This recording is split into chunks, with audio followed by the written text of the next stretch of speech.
no no. Can I hear the claps? Anywhere I no no, where the water lamb money water no no. Anywhere I no no, where the water lamb money water no no. Anywhere I no no.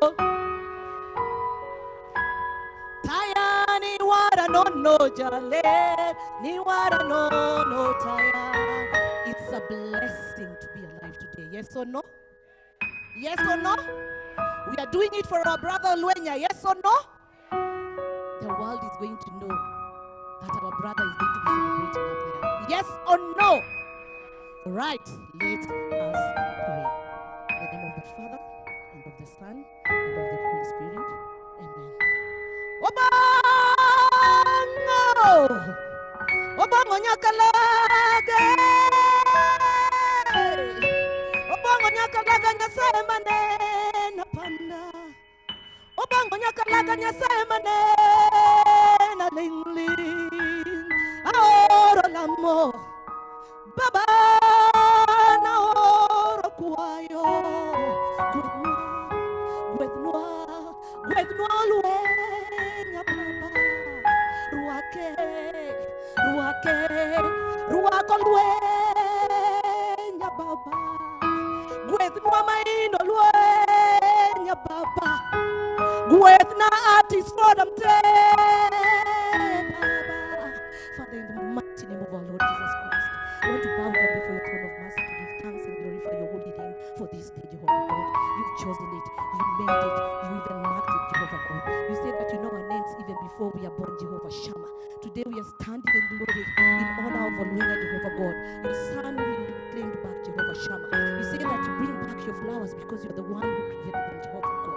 As we stand here as friends, Jehovah Shammah, we do not even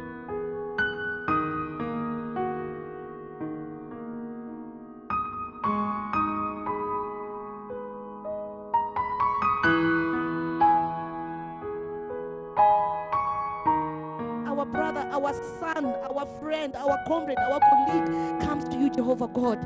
He's going to be bringing more glory, more honor upon your name, Jehovah Shammah. For he served you on earth, and I know he's going to serve you up there. Be with us. Bless each and everybody who is represented here, all the families represented here, all the artist forums represented here, Jehovah God. We pray that you may shower them with thy blessing. Whatever is going to happen here today may be a testimony to each and every generation that is going to come. Bring peace, bring love. The togetherness that artists have. In the mighty name of our Lord Jesus Christ, we pray and believe. Obongo! Obongo nyakalaga. Thank you, Carol. You may be seated. Thank you.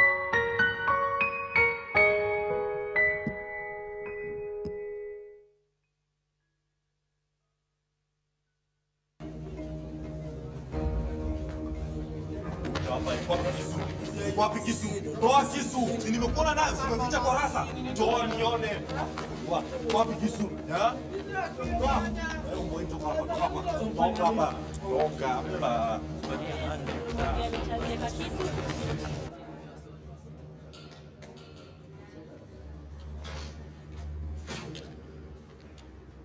Neito Yoshua.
Nairobi imeanzia chini tu sana.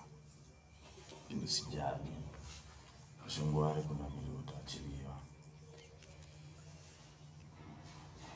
Alafu kitoka jua Nairobi kutoboa ni ujanjes. Lakini nitaanzaje? Enda mtaadao kwa hivi Kirinyaga Road karibu na Nyama kwa hivi kuna place inaitwa Gaza. Ulizia msee anaitwa Dingo, mshoni mimi nimekutuma. Sawa. Wa. Na wewe utatoka lini? Ai. Kutoka si utoka.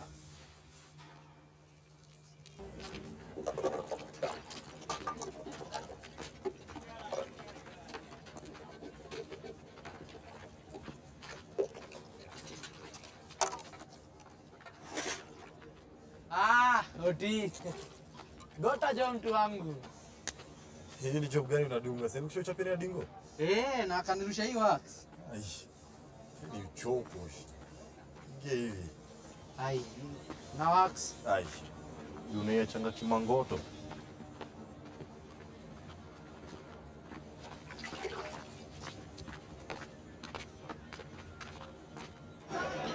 Ndio hii yake. Pande zote, lakini kiujanjes tu. Unajua Gaza uradi ni maspare parts, lakini kuna mambo kichuri, manyafundes, ni raha zako tu. Niaje. Yo fala ndio mstiri wa mlungo zetu. Mlungo zetu? Hala.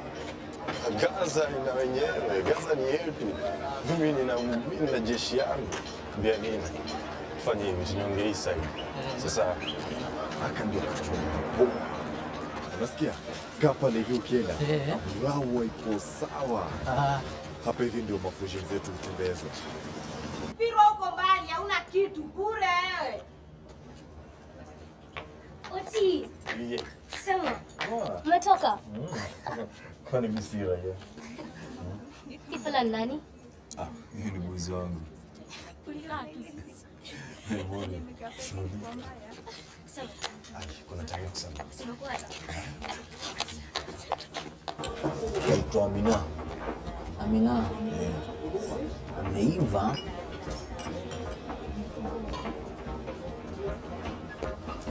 Bayona kwa. Tapitia maidha. Yes, Oti. Vipi mzito? Mtakwaje wewe? Ndo nani? Huyu ni boys wangu anaitwa Mwasi. Huyu ndio jeshi yangu. Leo anapa shughuli fulani. Shughuli kibao. Ndio Oti. Kuna venye kuna shughuli imejipa ngara itakuwaje? Raundi ya njama raundi hiko. Kuna venye Unadai ngara wewe. Kwani ukusikia Mahuru huko alishandwa na Wahebe na huyu? Sio ni fala, unadedishaji bila ndio. Sisi lazima katubambe, lazima katunice. Oti amebonga. songa kando, mpango wa kando. Kila siku waleta zogo. Naandika? Kwani wewe ni msanii? Mose anataka kuraski kidogo.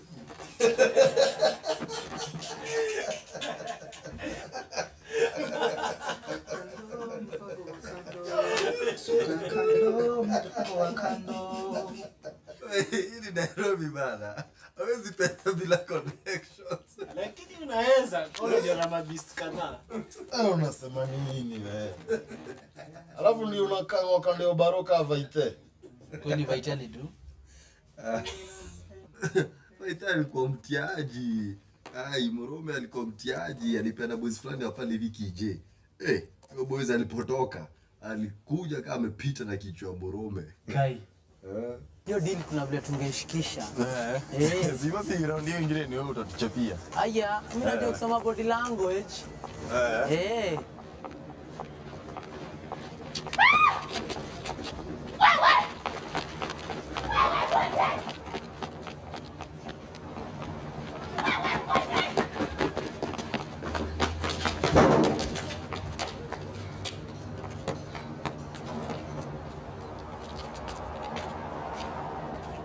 Mpatie simu yangu.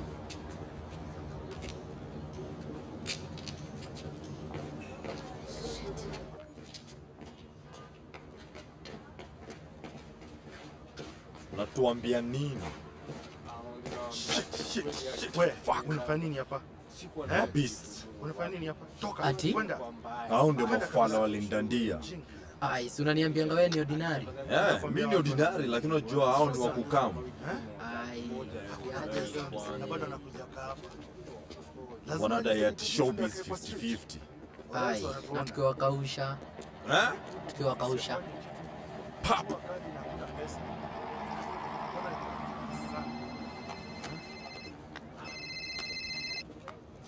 Itakuwaje? Sawa, tunakuja. Teke.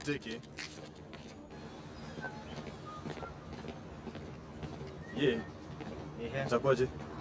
Mawili ndio hizo. Moja ndio hiyo. Nyingine iko pale mbele. Na huyu wochi. Machoki nikaa naenda kumatema. Ndio huyo. Ameenda matema. Anaenda. Si mara hiyo. Teke.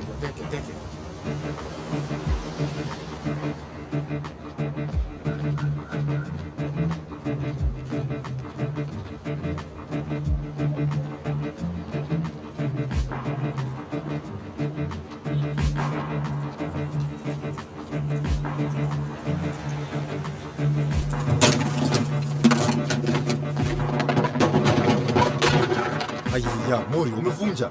Wacha tuone vile utauzia waya hiyo. Sikiza Mori, hii kitu ni rahisi. Kuna kaboti kamoja hapa na kingine hapa hivi. Unachapa, alafu unatoa. Teke chapa. Chapa kitu na nguvu. Abe, wote unataka chapa hii kitu na nguvu. Toanisha. Adu.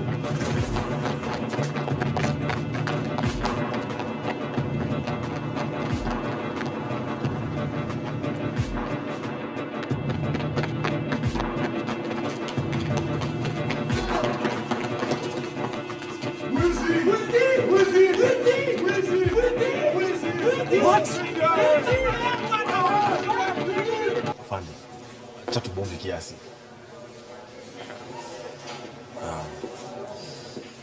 Mwanzo afande, kuna vile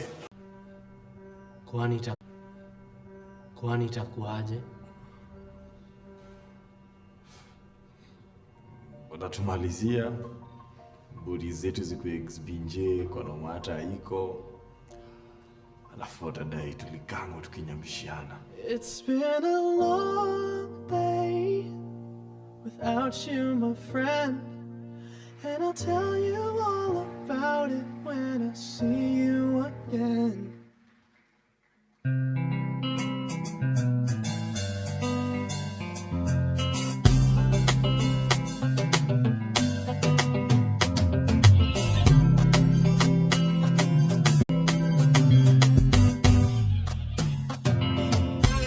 Napenda nione ukinitendea, napenda nione ukinibariki, napenda nione ukiniinua, kila kitu kwako mimi napenda.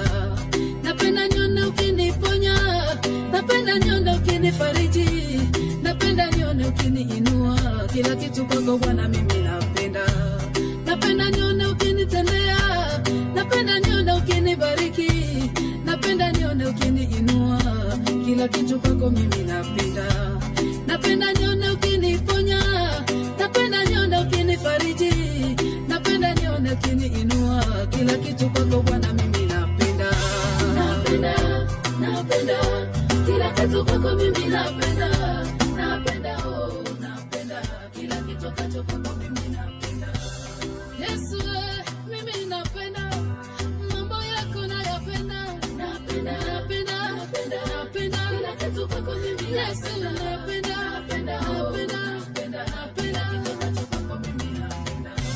napenda neno lako, napenda hekima zako, napenda sifa zako Yesu, kila kitu kwako mimi napenda. Napenda hukumu zako, napenda huruma zako, napenda rehema zako.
Lusema yowa.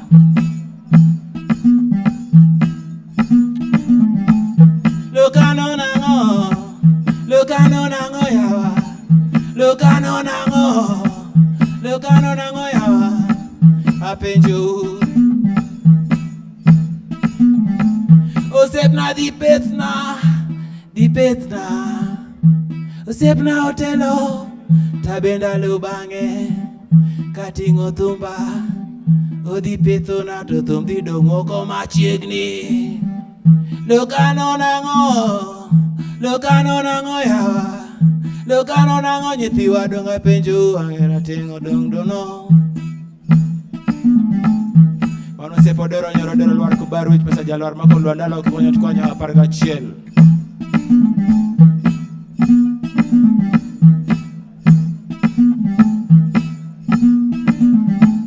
Lukano nango yawa. Lukano nango awir. Topoda yuak awir. Ani topoda yuak. Akuyo malech kama nango nyithiwa.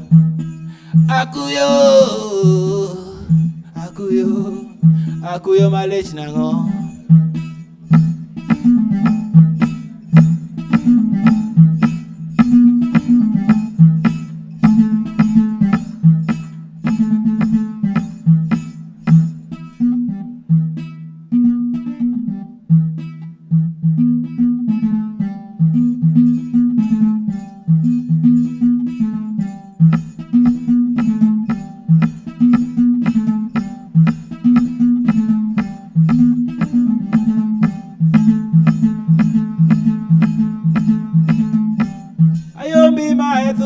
Leloja yenga majawe, leloja masatum nawe. Iwe yoga we uruja ugenya ching nawe. Obiru nero thowe, leloja yenga ching nawe. Otulo kwaro thowe, leloja yenga ching nawe.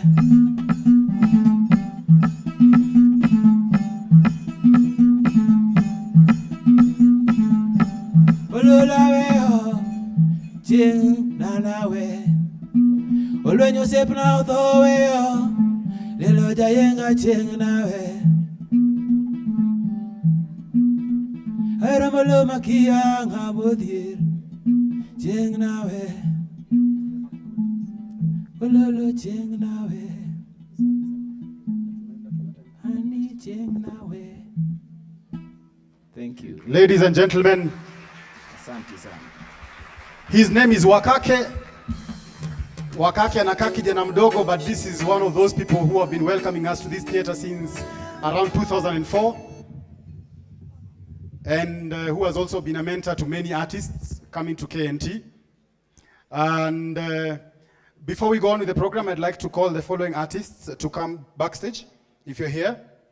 Tosh, Kamau Andongo, Shix, Mwajuma, Sami Mwangi, Victor Ber, Waudo, Jambiko Ikai, Karodharau, Polo Gola, Babu Wairimo, Larry Asego, Arum Chwadis, Fish Mudamaki, Eme Ongeso, Alan Alunzi, Irosh, Tash Mitambo, Gilbert Lukalia, Jerry Mwangi, and the other Tosh. There are many Tosh. The other one, the Kafati one. Yeah. Should also come on. Kakwapi baba nani? Okay. Remember, those who have just arrived, we did start very well with a good word of prayer and a good religious chant from Caroline Medimo. In the meantime, we also sent a bit of our entrance fee. Nobody told you how much you are paying to enter and to appreciate. It's not for paying the artists, it's to allow us to be able to give our brother a good send-off. Anything from you will be much appreciated. So if you can, for those who have not contributed, you can forward something kidogo to this number that I'm going to give you right now. And if you'd already sent, there's no harm in adding some 100 or 300 or another 10,000 if you'd paid 15,000 before. So please send something kidogo to this number. You ready? Okay, artists will always say no. So the number is 0724 919123. The number again, 0724 919123. Tafadhali tuma ka entrance kidogo hapo kaingie. It will go a long way in helping us give our brother a good send off. Remember, we're doing this because of the match that Olwenya gave us in his lifetime. In the short time we had him as an artist in Nairobi, he gave his all to all the projects that he did. And we're just seeing some of the works. We've just seen one clip. There are many other clips coming up. We're going to again remember the very many things that Olwenya did. We were not able to put together all the clips and all the voice acting that he's done. It will have taken us the whole night just to watch everything that he's done. So we have a few highlights coming, and we have a few artists who are going to highlight what Olwenya meant to them. At some point also, we will have the family coming, and before the night ends, we will go out and light a candle, each of us, to celebrate the life of Olwenya before we go for the burial, which is happening in Murang'a on Saturday. Details are coming up. Right now, I'm seeing setting up behind me. It's a teardrop. Uko tayari, bro? Okay. So just before he comes, remember, like we've said, 0724 919123, send some contribution to this number. The following artists, if you're around, please come to the backstage. That is Tosh, Kamau Wandongo, Shix Kapienga, Mwajumole Mmoja, Sami Mwangi, Victor Ber, Waudo Waudiam, Njambi Koikai, the next MP, Caroline Darau, Polo Gola, the one without a height.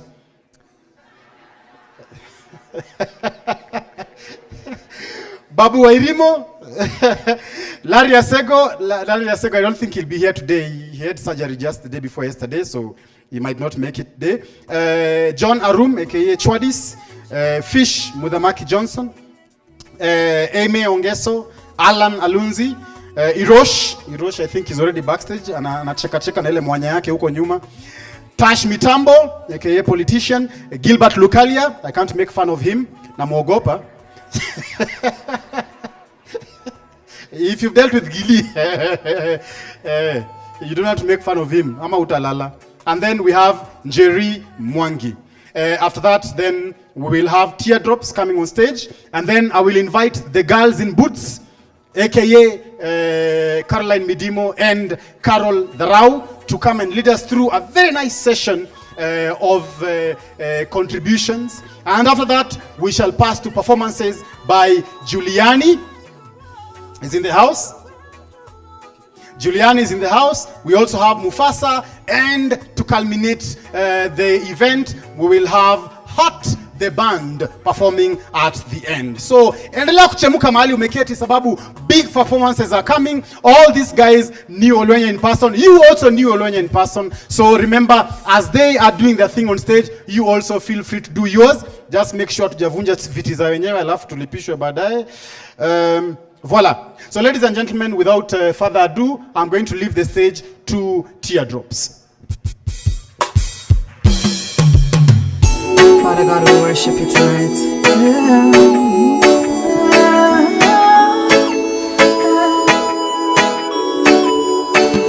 Above all powers, above all kings, above all nature and all created things, above all wisdom and all the ways of man, you were here before the world began.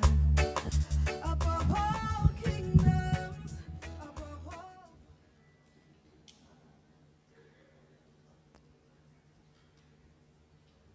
You were once nothing until someone did something. If someone was nothing, trying to be something, just help him out. Nothing will cost you. The opposite of everything is nothing. You shouldn't lose everything for nothing. We are everything when we lose everything, but we are nothing when we don't do anything. Don't sell, don't tell someone you are my everything unless you have nothing. He made the sun, the earth, the moon, the sky from nothing. What makes you think it will be hard for him to make another nothing like you to a star? Forget about your scars. Moses had a stick. What do you have? He is God. He disposes what man opposes. Ask Sarah. He gives children to the man opposes. He weakens men's of forces. He turns water into wine, and nobody seems to realize that the sweetest wine takes years to ferment, but he did it in seconds. He is prayer away, say a prayer day. He makes the cripple and the lame walk into the hall of fame. He makes bad look better, even better than all of them. He is God. Good evening. Good evening, ladies and gentlemen. Kwa majina kamili naitwa Teardrops. Unapossess spirit ya Meshach, Shadrach na Abednego, so kuniambia nikicheza na wewe nitaona fire ni kinaya. Mimi ni kama Gikomba, mimi kuaga ever on fire. Kinaya kuambia bubu, keep walking. Opportunities kwa door, I keep knocking. Nenda industrial area na spirit ya Johnny Walker kwa mind, I keep walking. I have a dream ya Martin Luther King Jr. I'm a king in the making. Soon path yako itakuwa way too bright kwa wale wote wenye walikuwa sema utawahi ona shadow. Too much truth kama cartoon za gado. Nina njaa ya greatness na feel like glutton in a greed na nioniaga wivu na feel jealous. Nina dream ya kutouch souls lakini Cecil Mwangi kwa miguuni watu we jiggers. I have a dream ya kuchange na kuimpact the world hata nikidate at 33 like Jesus. Na si wordplay tu, nina flow na kwa envied na Mississippi. Na make ends meet rather than mimi mshipi. Deni yangu yote ilishalipwa on the cross ya China misi lipi. Hello, hello. Sishtuliwi na hawa ma yellow. I'm from a lineage of kings. Na tukidedi leo probably utaziko kwa pyramid with our fellow pharaohs. Walisema I'd rather be a low-key millionaire than a broke superstar. Ni 6 figure imefanya dunia imimiss figure. Money kiwa ndio ina fix fingers zenye zinakaa fish fingers.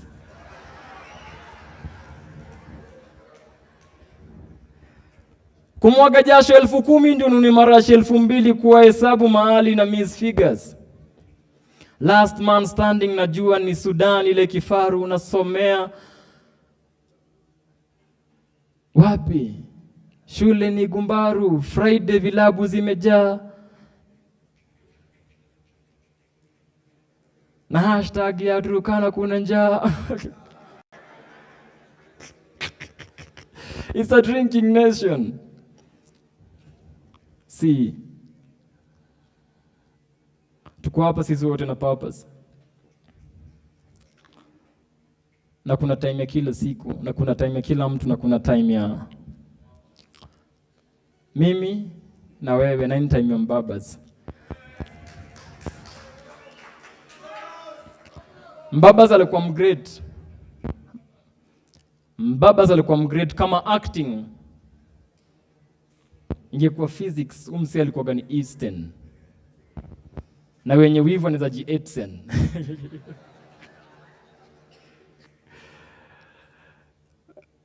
Kama acting ilikuwa ni hesabu. Umse alikuwa Mellancraft ya kumix poetry na geometry. Alikuwa na code na kila line alikuwa anasema. Kila stage alipanda. Si lines zenye alisema, si role yenye aliplay, ni roles zenye aliplay kwa lives za wasee. So hii poem ya mwisho inaitwa The Other Side of the Tunnel. Ile side ingine ya tunnel na iko dedicatiwa kwa mtoto yote wa ghetto mwenye kuna dream. Mseka wenye alimake it kwa wasee wa ghetto wenye kuna dream kucheki ni possible. Alishaweka mpenyo.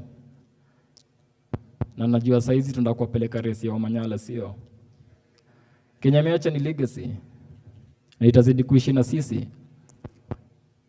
Greatness ni kama relay. Kuna msee anachukuaga baton anakimbia nao anapatia msee atafikisha mbele.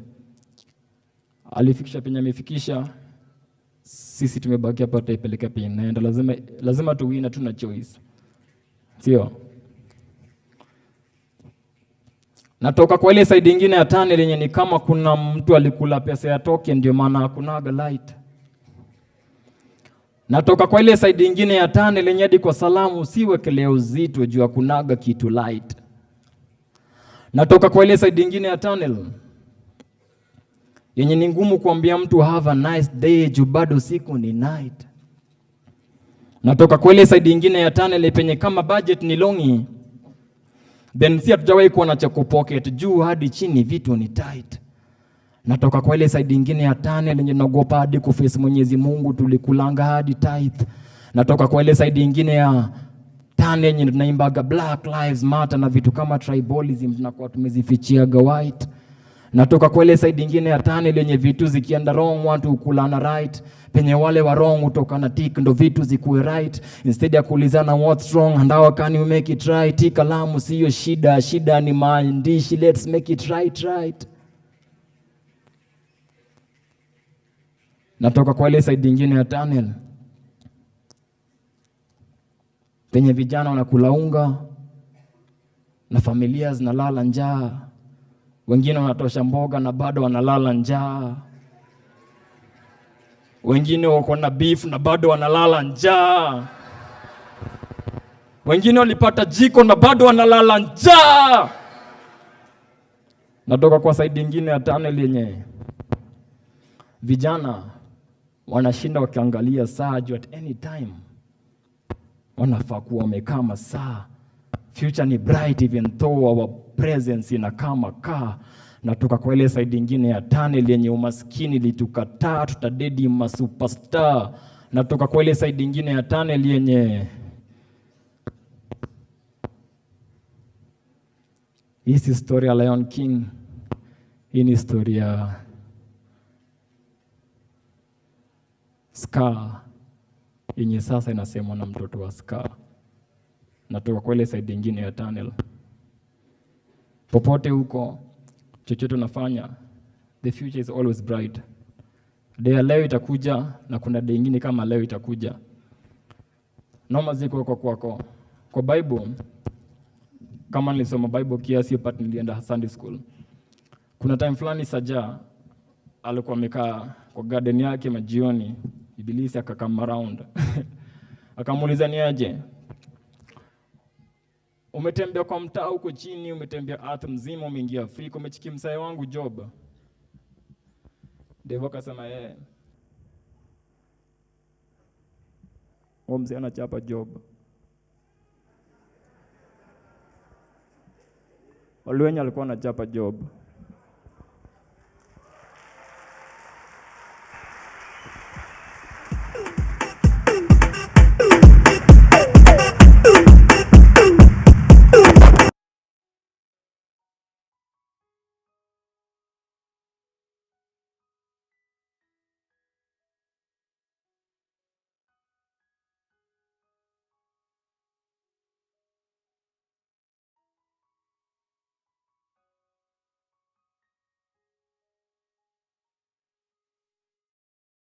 My friend, you will be on to kingdom come, to kingdom come.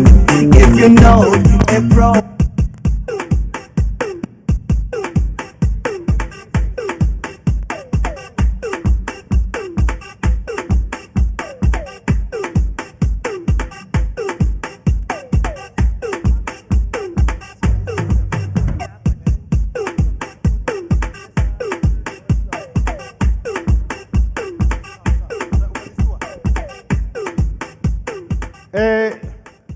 Ladies and gentlemen, boys and girls, mabibi kwa mabwana, mesdames et messieurs, I can see we almost have no space. If you have space next to you, lift up your hands so that somebody can sit next to you. Mtu yuko na space? Iko space? Okay. Naona majina mazito wameketi hapa. Karibuni kila mtu. Among us we have great artists. We can't invite everybody on stage. But just keep looking next to you. You'll find some very huge names sitting next to you. Jina kubwa. Kama ana jina kubwa mpatie tu ndio. Hiyo ndio theme ya leo, unajua? Olwenya jina kubwa, kwa hivyo kila mtu hapa ndani jina kubwa. Na kuna jina zingine kubwa hapa. Mubaba! Mubaba! Ladies and gentlemen, we have on stage some people you might recognize. If you know someone, hola at a person.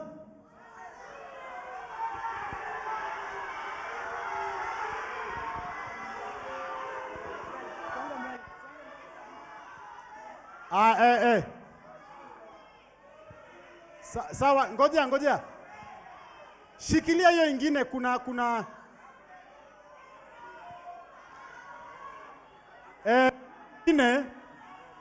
hiyo ingine. We, kijana, unanijibu kama nani wewe, kijana? Nini mbaya na wewe kijana? Wewe mama wewe, tarumbeta ni ya siku ya mwisho wewe. Toka hapa na tarumbeta wewe mama. Aya, tuko sawa. Your favorite artists are on stage. People who shared the stage, shared the screen, shared greatness with Maina Olwenya.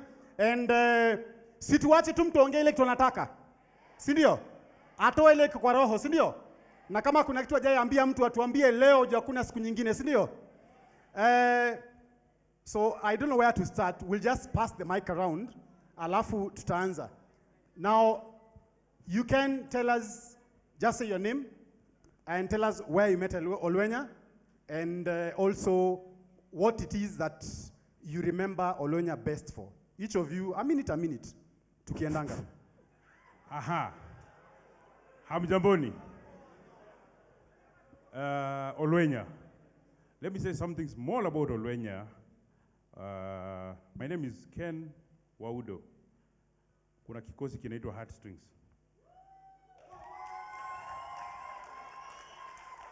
Heartstrings introduced Olwenya to theater. This is how Olwenya came to theater. Tulikuwa tuna rehearse play, Sami Mwangi and Victor Bear wakidirect. And there was this guy who kept coming to rehearsals. He's not been casted. He does not have a role, but he's there. If you are familiar with Heartstrings, kuna kuwaga na ka session kale ni kama ka workshop. So he's there listening, chipping in. He's not casted. In the middle of everything is happening, ananotisika huyu jamaa anafanya nini hapa? Anachujwa. Anaenda anakaa pale nyuma. It happened for about a week. Wale wanajua Heartstrings pia mnajua watu futo kazi, si ndio? Si mnajua? Sasa mtu ametolewa shwi. Na Olwenya alikuwaga kila siku anakuja rehearsal na anafanyi, si ndio? That is how his opportunity first came to theater, to Heartstrings, and he did not disappoint.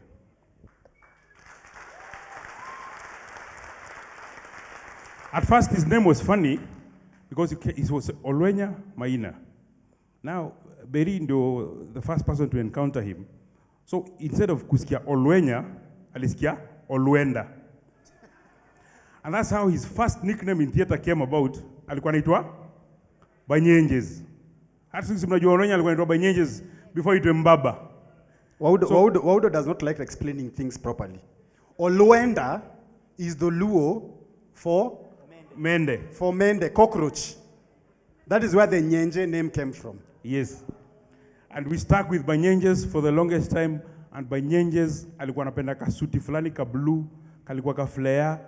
Siku ingine Tash akiva hiyo suti, karakta ya Olwenya inapotea kidogo. Lakini akiva hiyo suti ya blue, kwa any of the Heartstrings play, he used to deliver. And we live to remember all those moments. There were some times alikuwa ni rahisi sana afutwe kazi, but audience inasema hapana, huyu jamaa lazima akwe kwa play za Heartstrings ndio tuone. And that's how he lived his life. The passion, he never ended it the first moment he came on stage at Heartstrings. That passion remained, and it went on to films, to people's life and everything. Sami, ebu ongezea.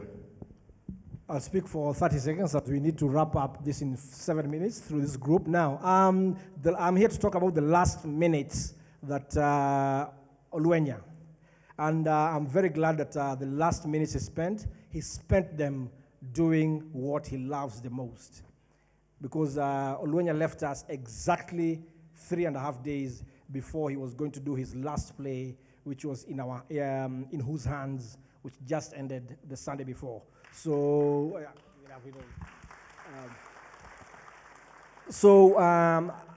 I'm really, my gladness comes from knowing that his last moments here, he spent them doing what he loves the most.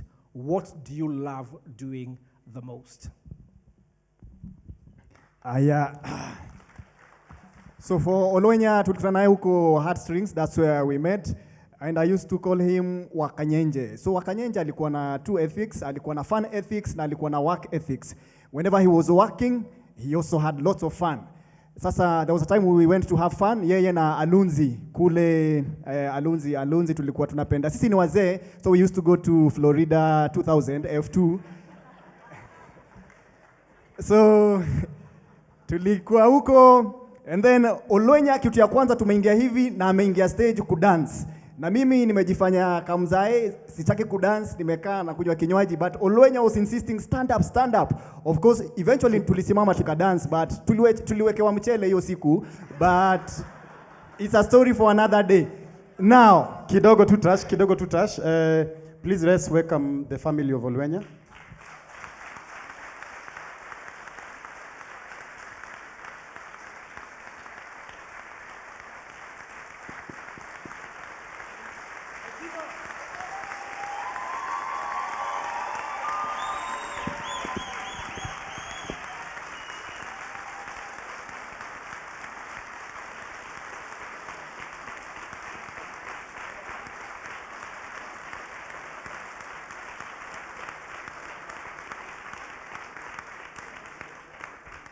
Asanteni kwa kukaribisha familia. This is the family that gave us one of the greatest actors this country has ever seen. And we are continuing with our tributes for Maina Olwenya. Tulikuwa pale kwenye ulikuwa umetoa kiberiti unachoma yote. Anyway, hakuna kuchoma. Alunzi atakuja kumalizia hiyo ingine. Familia imeingia.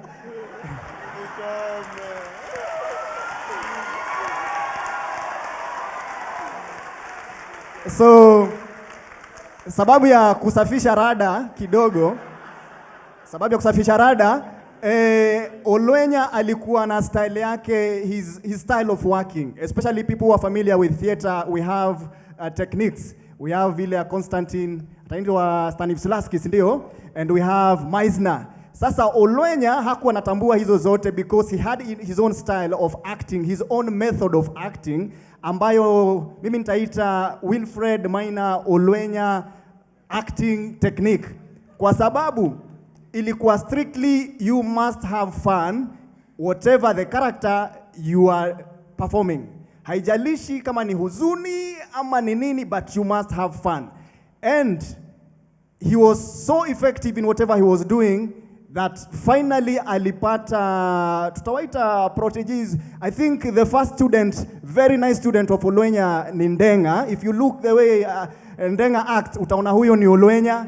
After hapo, DC pia ni mtoto wa Olwenya. Alafu latest tuko na Cyprian Osoro na Nyata. Those people when you look at them. Ndio huyu Ndenga. Ndenga. Musisonge. Olwenya, Ndenga. Hata mmesonga sana. Huyu si lazima mumsonge. Anatosheanga. So sijui niseme nini? Yeah. Sawa, huyo ni Ndenga. If you want to know how Olwenya used to act, make sure whenever Ndenga is on stage, ingia ujione.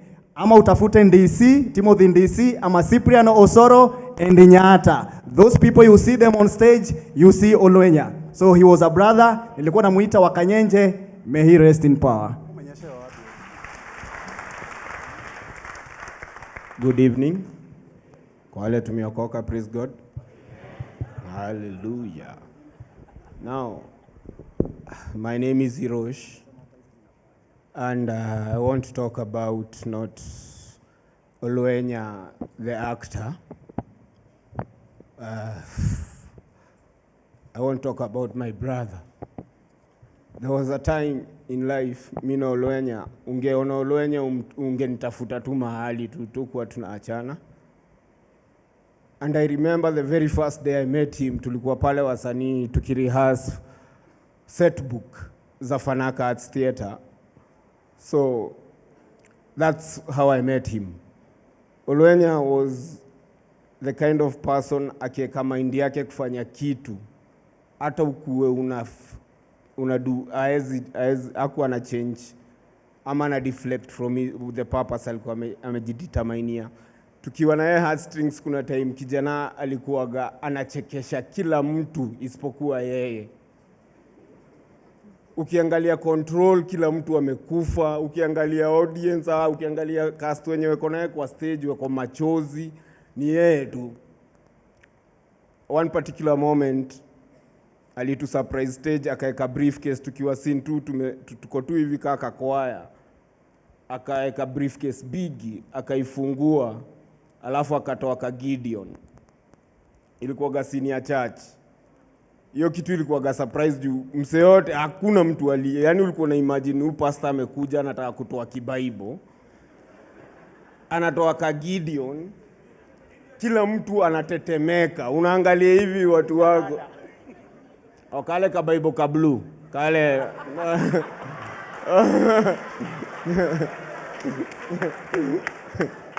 kale ulipatiwa primo. Kale tutawapisha Wajakoya nako.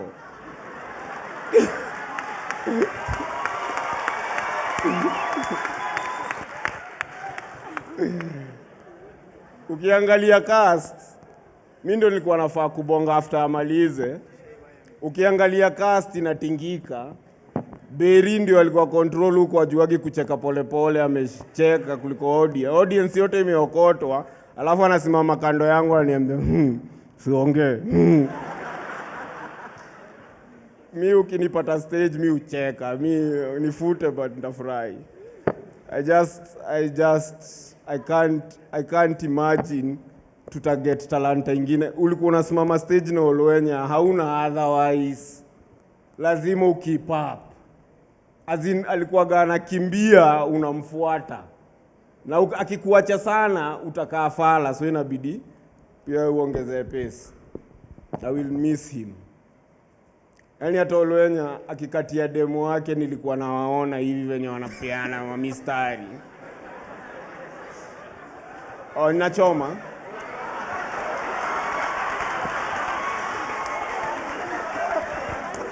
Mama Olwenya hajaikuwa na demu. Safi Rosh. Napenda huyo. Nitaumia sana bro, rest in power man. Safi Rosh. Nitajaribu kunini vishort sana. So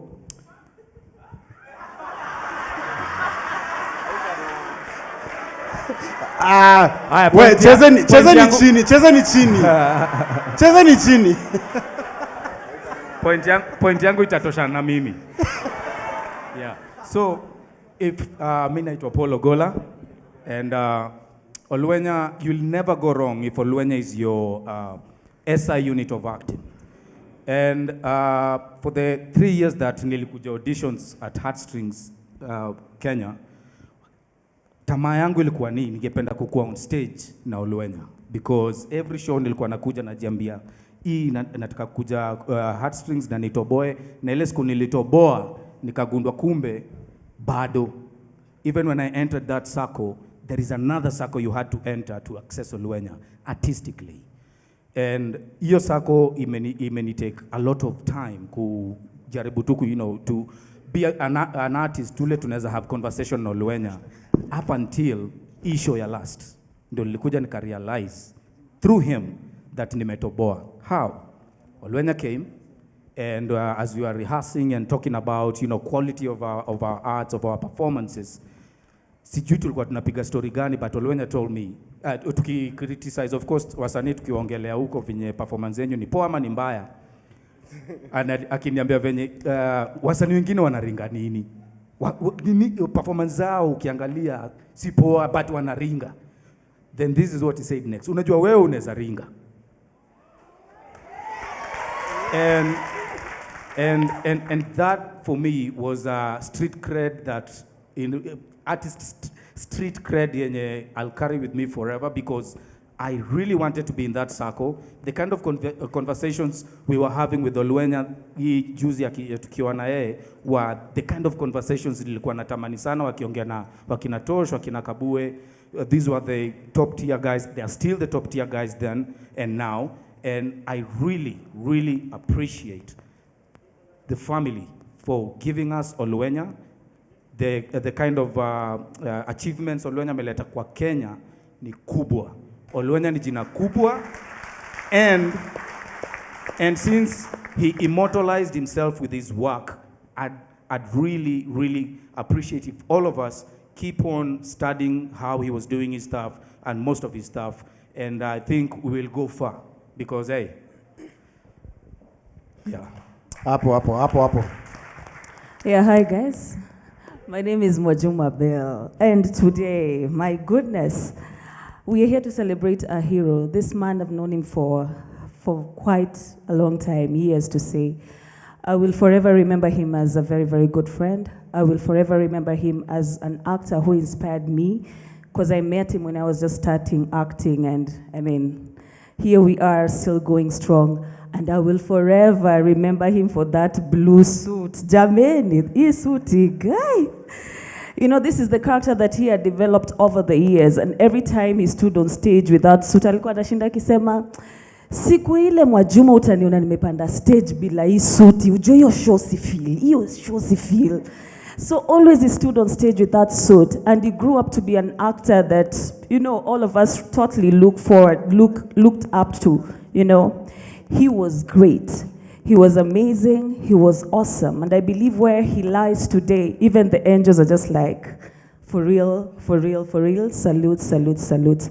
I stand here today to honor him as the greatest actor that I've ever known. Thank you. As we continue, for those of you who use social media, on Twitter, we have a hashtag running, hashtag Olwenya the Legend. Olwenya the Legend.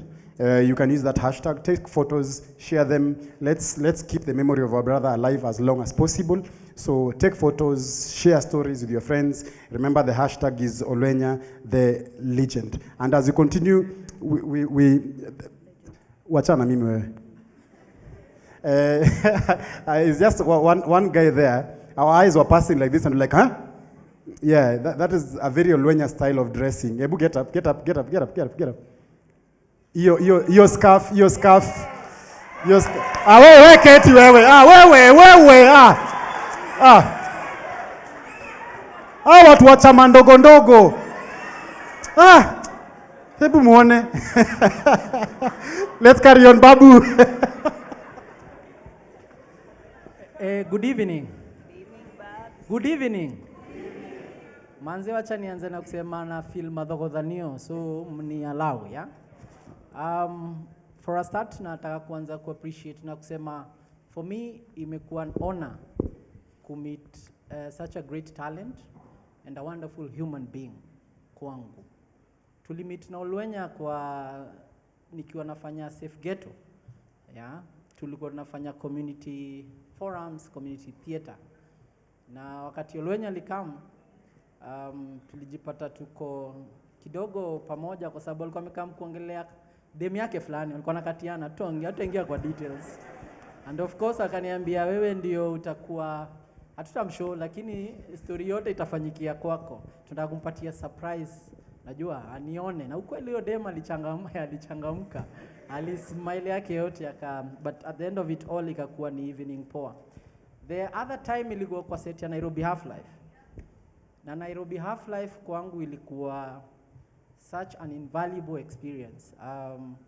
Na tulikuwa honored kwa cast na Kama ni Bazenga kivyake. So of course sisi wote tukiwa tuna prepare for that role. Mimi sikuwa na mezea, nimechukuliwa, but venye lilimezea Tosh aliniambia nisinyoe, but most importantly venye Olwenya alikam nilikuwa naulizwa na Tosh na the other people of course, anauza niaje, unafilaje na wewe jamaa na kana songaje. So for me click to immediately, na to cut the long story short, Olwenya despite nilipiga Mwas na other characters, but kama Mwas nimezaliwa Nairobi, lakini kwangu bado alikuwa yule utii. Unajua alikuwa bado yule utii, kwa sababu nikiwa na make moves zangu za art, kila mtu anakuwa na dream, na dream yangu imekuwa, dream yetu si wote kama artist inataka kwenda to a certain level. So wakati nafanya applications zangu hapa na pale, mtu nilikuwa najipata na muongelesha sana, hata naweza mpigia saa 8, alikuwa Olwenya. Juzi lilipatia ngoa like I would say like a year ago, nilipea ngo task nyingine ilikuwa ni challenging kwangu sana ya writing. Nilikuwa na write magazine na ilikuwa ni ngumu, but client alikuwa ameamua nichape.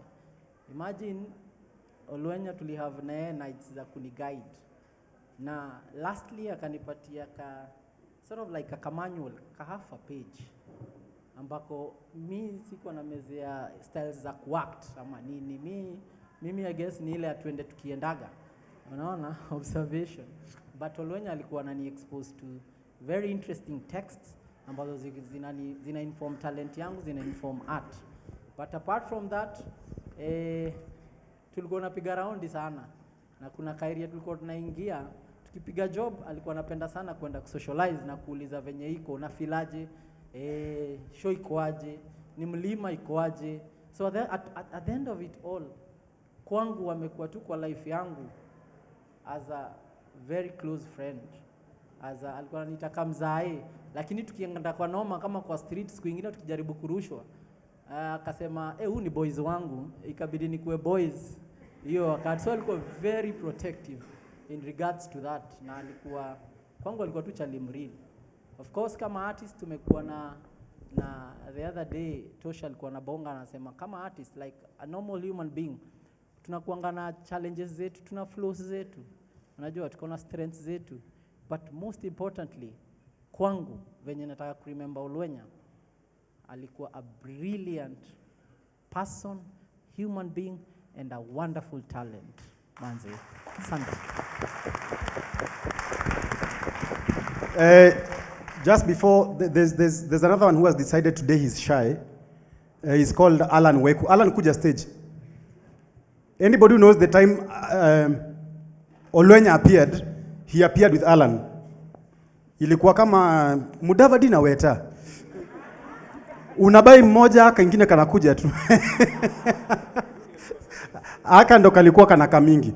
So tuko hapo, others are still coming in. I've just seen Jackie Nyaminde coming in, aka Central Bank. So she's going to tell us what's up. And let's continue. Hi everyone. Hi. My name is Jerry Mwangi. I'm feeling very misplaced. I did not share stage with Olwenya. Mi si actor, si actress. Kwa hivyo kuna try kukuremember sijui ni show gani. Let me save you the trouble. Mi ni watch. But I worked with Olwenya tukidu productions kadhaa Power 254. And what I remember about him is his loyalty. He was committed to the cause. Alikuwa naona kitu haiendi poa, tunasimama kwanza, anasema pana, we take 2, take 3, take 4, take as many as we needed to, until it was done to perfection. He was loyal and he was very committed, and he was true to his art. He was true to his skill. He always wanted to be better, he kept getting better. Yani, hakukuwa na rest. Ni mtu alikuwa anataka akisimama hapa kuact. He's given everything. See some of it, not a good portion. Everything, he's given it his all. Perfection. He gave it his all in every one of his shows, even in the productions that we did at Power. I want all of us to look around. Just look around you. Like work your eyes through the room. I think where Olwenya is right now, he's amazing. Asma, manze, nimejaza KNT. Yeah? Amejaza KNT. full house, fuller. Hata huko nje watu wamesimama nje, watu wamekaa hapa huku. Up there, I know there are people who can't get in because there's no room to get inside. He's filled this house. And my challenge to us is this. Wengi wenyu hapa ni wasanii. Sio? Let me see by a show of hands. That's everybody. Either you're a close friend to a msanii, ama we mwenyewe ni msanii. Let's come through for each other. Now, when we're alive, let's fill this house with every show. Can we do that? Can we do that? Can we fill this house every time there's a show? We show up for one another. Tunakam na mabeste zetu, na our sisters, our brothers. Because that's how we rise. That's how we rise. He rose all these people. Aliinua wasanii yako, alikuwa na work nao, si ndio? They've testified of what he did for them, what he did with them. Sio?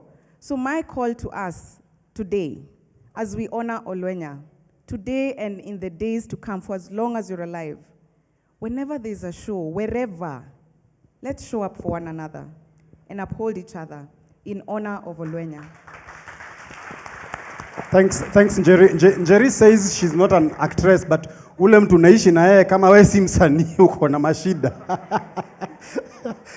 Let me recognize among the people who never missed a show that Olwenya performed in theater is this one Otos over here. Front seat, mtu anacheka mpaka unasahau kitu ulikuwa unasema kwa stage. Hebu amko usalimie watu wewe.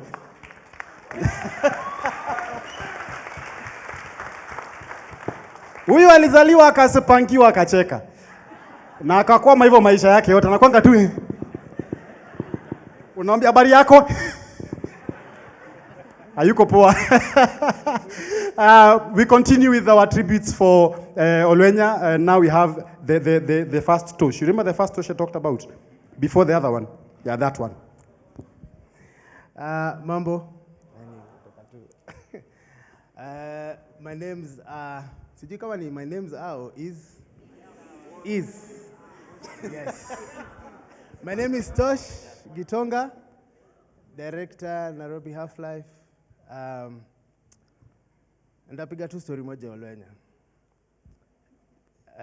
Nairobi Half-Life ili launch 2012 and immediately tukaenda tour Germany. Tulikuwa tuende na Babu. Alafu sijui kukaendaje. Oh, ni passport.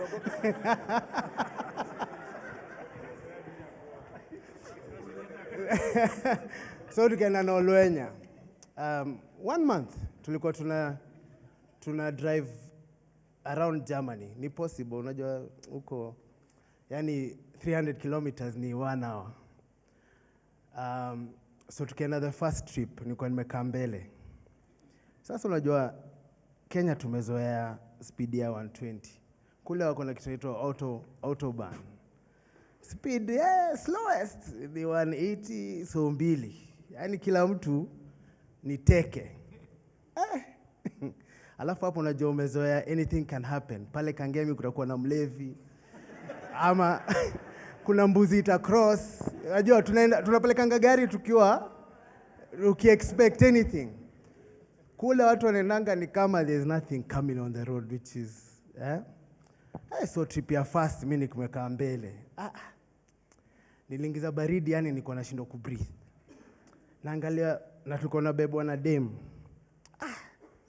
Anaenda speed ya 180, sijaona dem akipeleka over 100. So nikatafuta excuse ya kwenda choo. So niliposimama, mimi sijaambia Olwenya nini endeleaje kwa nyu. Kaenda choo, karudi kani nimeenda nyuma. Naambia tuweka mbele kidogo. Kwenda trip tena. Otia Olwenya ongei. Tumefika mali tunafika ananiambia hivyo ndio umenicheza. Nikamwambia Joe itabidi tu share juu hii ni pressure. Na tuwezi ambia udem tunaogopa. So tumefanya shows are fast. It was amazing. Tulikuwa tunaenda place, tuna drive almost 1,000 kilometers, 500. tunakaa place, tunaenda kuna show 200 kilometers, tunarudi place, yani tulitravel. So jioni kuna madrinks, watu wanakuja wanakubaya drinks, sasa mimi nilikuwa nakunywaga, Olwenya hakuwa anakunywa. So ukweli alikuwa kunywi. So after day 3 akakaa makanishow, nimenotice jioni tukienda home venye wapiga wine kidogo aogopange kukaa hapo mbele. So si upige hata mchana tukienda. So ilikuanga story yetu yani, mpaka tukakam tukazoea tukaona But I was lucky enough, since Nairobi Half-Life I've not worked with Olwenya again until Juicy, Country Queen. And I have to say this, it's 10 years apart. I have not seen such growth. Mara first tukiwork na yeye walikuwa watu, tulikuwa young. Walikuwa watoi, walikuwa na energy, walikuwa, what is expected. They were professional still. But the professional I saw this time round, kusema ukweli, na I think nilishow kama. Tuko kwa set, Olwenya ameingia, amekaa, haongei, he's very calm. So simuelewi, juu si ule Olwenya nilikuwa najua. Anyway, nika explain scene, wakaipiga, there's something I needed to change, nikaenda nikamshow. The acknowledgement was very small. Almost, unajua, nimezoea actors sema, okay, ama maswali. There was a very small acknowledgement. So sikujua kama amenisikia, ama hajanisikia, ama hataki. Anyway, nikasema wacha ni mu-observe. Second take, at exactly the place I said to change hapa hivi, he did it to the point. And every take after that, mimi, to be honest, venye watu wamesema hapa, because I've not been privileged again to see him in action, that was a talent. I sat there looking at that scene, na mtaiona ni kesho anyway, si ndio? By the way, please watch him in Country Queen. He's an exceptional talent. And it's unfortunate, but yote ni ya Mungu.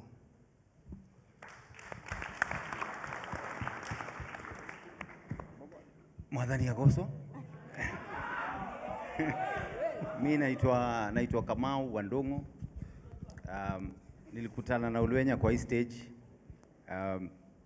2008. Tulikuwa tunafanya show hapa na Gili. Ilikuwa show ya after watu wamefight, tuka decide kufanya show moja hapa inaitwa Visiki, ilikuwa set book a while back. So idea ilikuwa tuleta watu alafu zile proceeds tutaget tuzitume, ilikuwa tunatuma wapi, St. John whatever. So nakumbuka ilikuwa Olwenya alikuja almost like the last day ya rehearsal. Gili alijam, hatukuwa tunafanya ile kitu alikuwa anataka, so akasema yeye atafanya show mbaya, akaquit. Akaquit. So vile aliquit, nikaita watu nikamwambia Gili amequit lakini hatuwezi quit, tutapiga show. So mimi naendelea mahali Gili ameachia. So hiyo siku nilikuwa naendelea, nikaona Mbazenga ametokea ameniambia cheki sasa hakuna mahali. Sijui umse na shindo sasa itakuwaje. Ndio pressure ni mob, kesho ndio show, tunafanyaje? Akafanya party ya jamaa walikuwa maskari. So ilikuwa very impressive. Ilikuwa the first time tulifanya naye job. Then the next one ilikuwa Nairobi Half-Life. I think kila mtu anajua Nairobi Half-Life. Nairobi Half-Life ilikuwa interesting. Nilicast maboy wangu au watu wote walikuwa ni watu ndio the first time wanafanya film. So ilikuwa mvutano. Bwana director akasema hataki Olwenya. Tukaanza fight. Ni huyu. Si huyu. So tulifight until si ufight sana, na tukifight mwishowe tunaitana kando, unasema lakini wewe unaona tapiga. Nikamwambia ndio huyu boy wako, na tukapiga, na kuna mtu angepiga pati ya uti kuliko Olwenya. Haiwezi. So ilikuwa fiti. Tulikuwa na hizo fights, tulikuwa na fight na Babu again na Tosh nikimwambia Babu ndio mtu wako. So ilikuwa two people kwa Nairobi Half-Life ambao tulifight sana kuwahusu, na I'm glad that tulitoboa. Then of course, kusema ukweli ilikuwa tu uoga. Then of course the last one yenye tumefanya naye imekuwa Country Queen. Tulikuwa tunafanya juzi junket ni media, wase wanaitwa mnaojiwa, na ilikuwa quite difficult for me. Tuliulizwa hiyo swali ya mmepoteza boys inakuaje? Mimi si wangi mtu wa kulia mbele ya watu, lakini nilijipata tu tena kametokelezea. So I think nilikuwa ile kitu ilinikasirisha sana ni kwa sababu tulikuwa tumebonga naye, tunasema tunaingoja juu tunaenda global. Itabidi tuingoje na nyinyi kesho saa 4 tuende global na yeye tumwakilishe.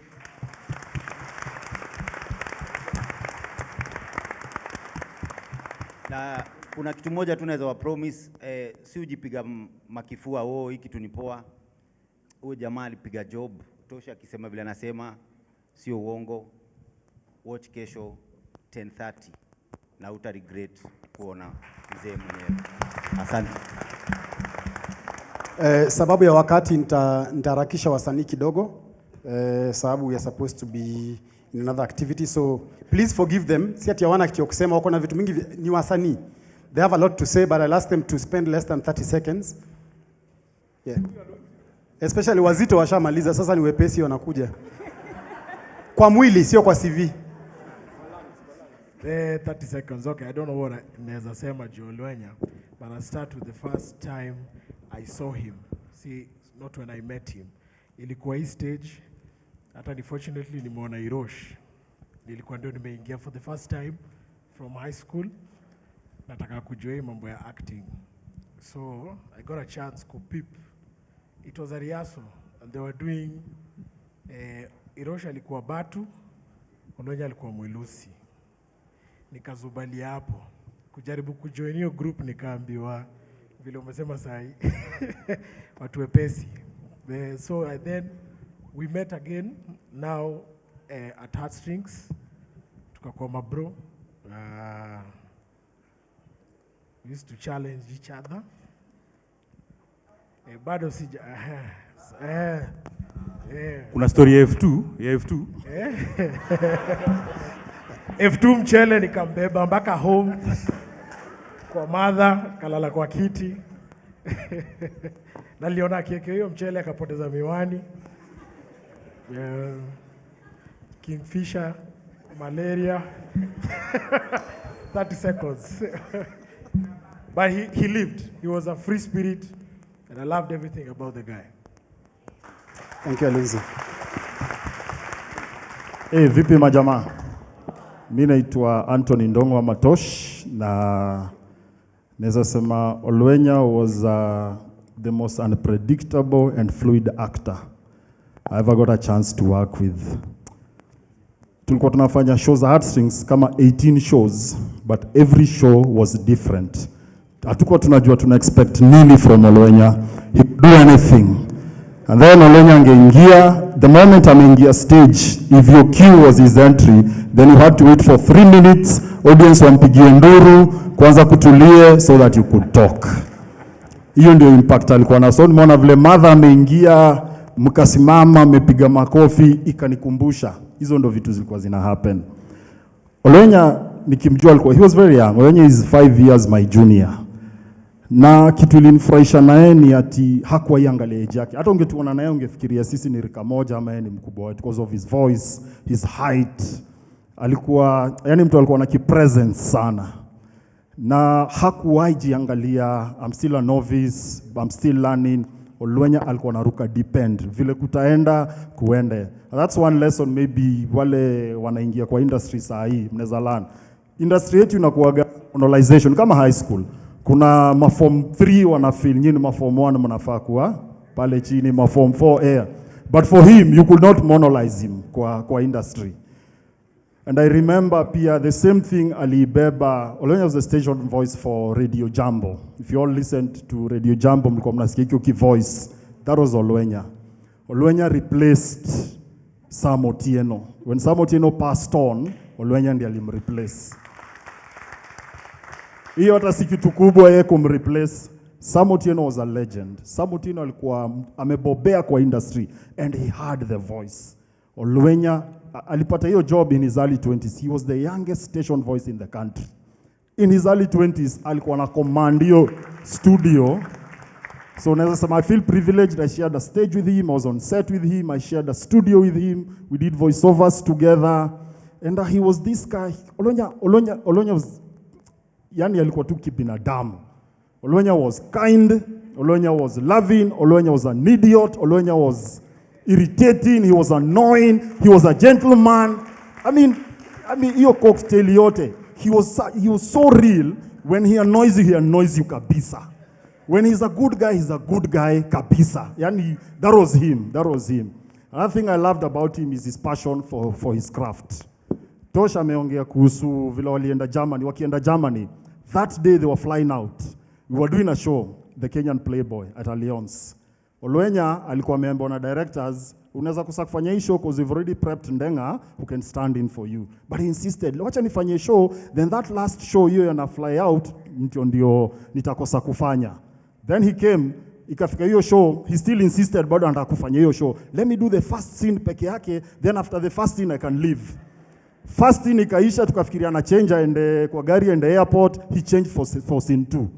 Tukashindwa kwani kunaendaje? He again changed for scene 3.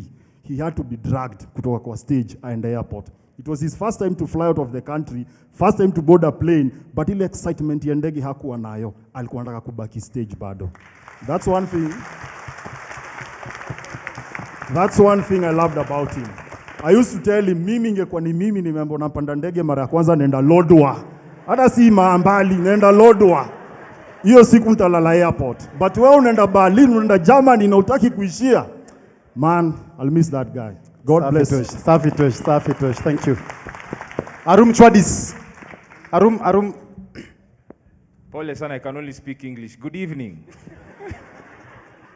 I have exactly 30 seconds. I was privileged to work with Olwenya at Radio Jambo. We used to actually rehearse Song of the Hour. Mbusi sijui kama umefika, but Mbusi also really loved his voice. Mbusi used him in many other avenues. And one thing Olwenya told me, actually it was 2 years ago when we were having a nice chit-chat. He said, Arum, if we ever die, make sure you're thin, funny, and rich. Okay? For those of you who know me here, I used to be big. So I succeeded in 2, he succeeded in 2. I think I'll honor him by being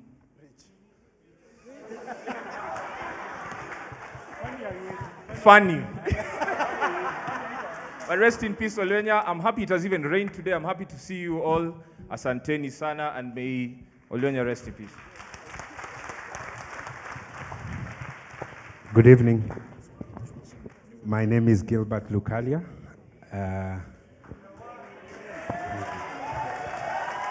Thank you. I'll be very brief. Mi ukweli kabisa sijawahi ona performer kama Olwenya na nimeona wengi. Tunajua, I've been here forever. Nimeona performers wengi sana. Na ningesema tu kitu moja, mi staki hiyo spirit ya Olwenya idae kwa hii theater, or even in the art world generally. I remember, I've worked with Olwenya 3 times as a producer. Nilimproduce a play that happened here, Edufa. I directed, thank you. I directed him in a film called Terra Firma. Of course, this was after the much famed Nairobi Half-Life. I knew what I was expecting, but you know what? There was still more, you know? You're expecting something, but the guy comes in and he gives it a bit more and more every day, and you're like, where is this coming from, man? Where is this coming from? And then when we became friends and shared many moments, happy times in places maybe I will not mention here right today, yani ilishikana too, because I remember we had a running, like I said it, I quoted, I had it from a friend Ukombali, but I have a famous quote that I usually say, life is a mistake that only art can correct. Now, and that phrasing lived with Olwenya, and I want to imagine that's one of the reasons he became a very good friend. I saw him about a month ago. We had promised to do a few things. We will still do them. I believe he's still around. His spirit is still hovering around us, and it will live with us forever. And when we do them, we will acknowledge his presence like he never went. I am fortunate enough to have worked with him. I am fortunate enough to have worked with him. I'm fortunate enough to have been his friend. Like all these people here, I think you should envy us because we lived it. We lived it with him. We have lost a giant, but his shadow is still with us, and let's tukae kwa hiyo shadow manze tukue nourished na spirit yake na art yake. Rest in peace, my friend.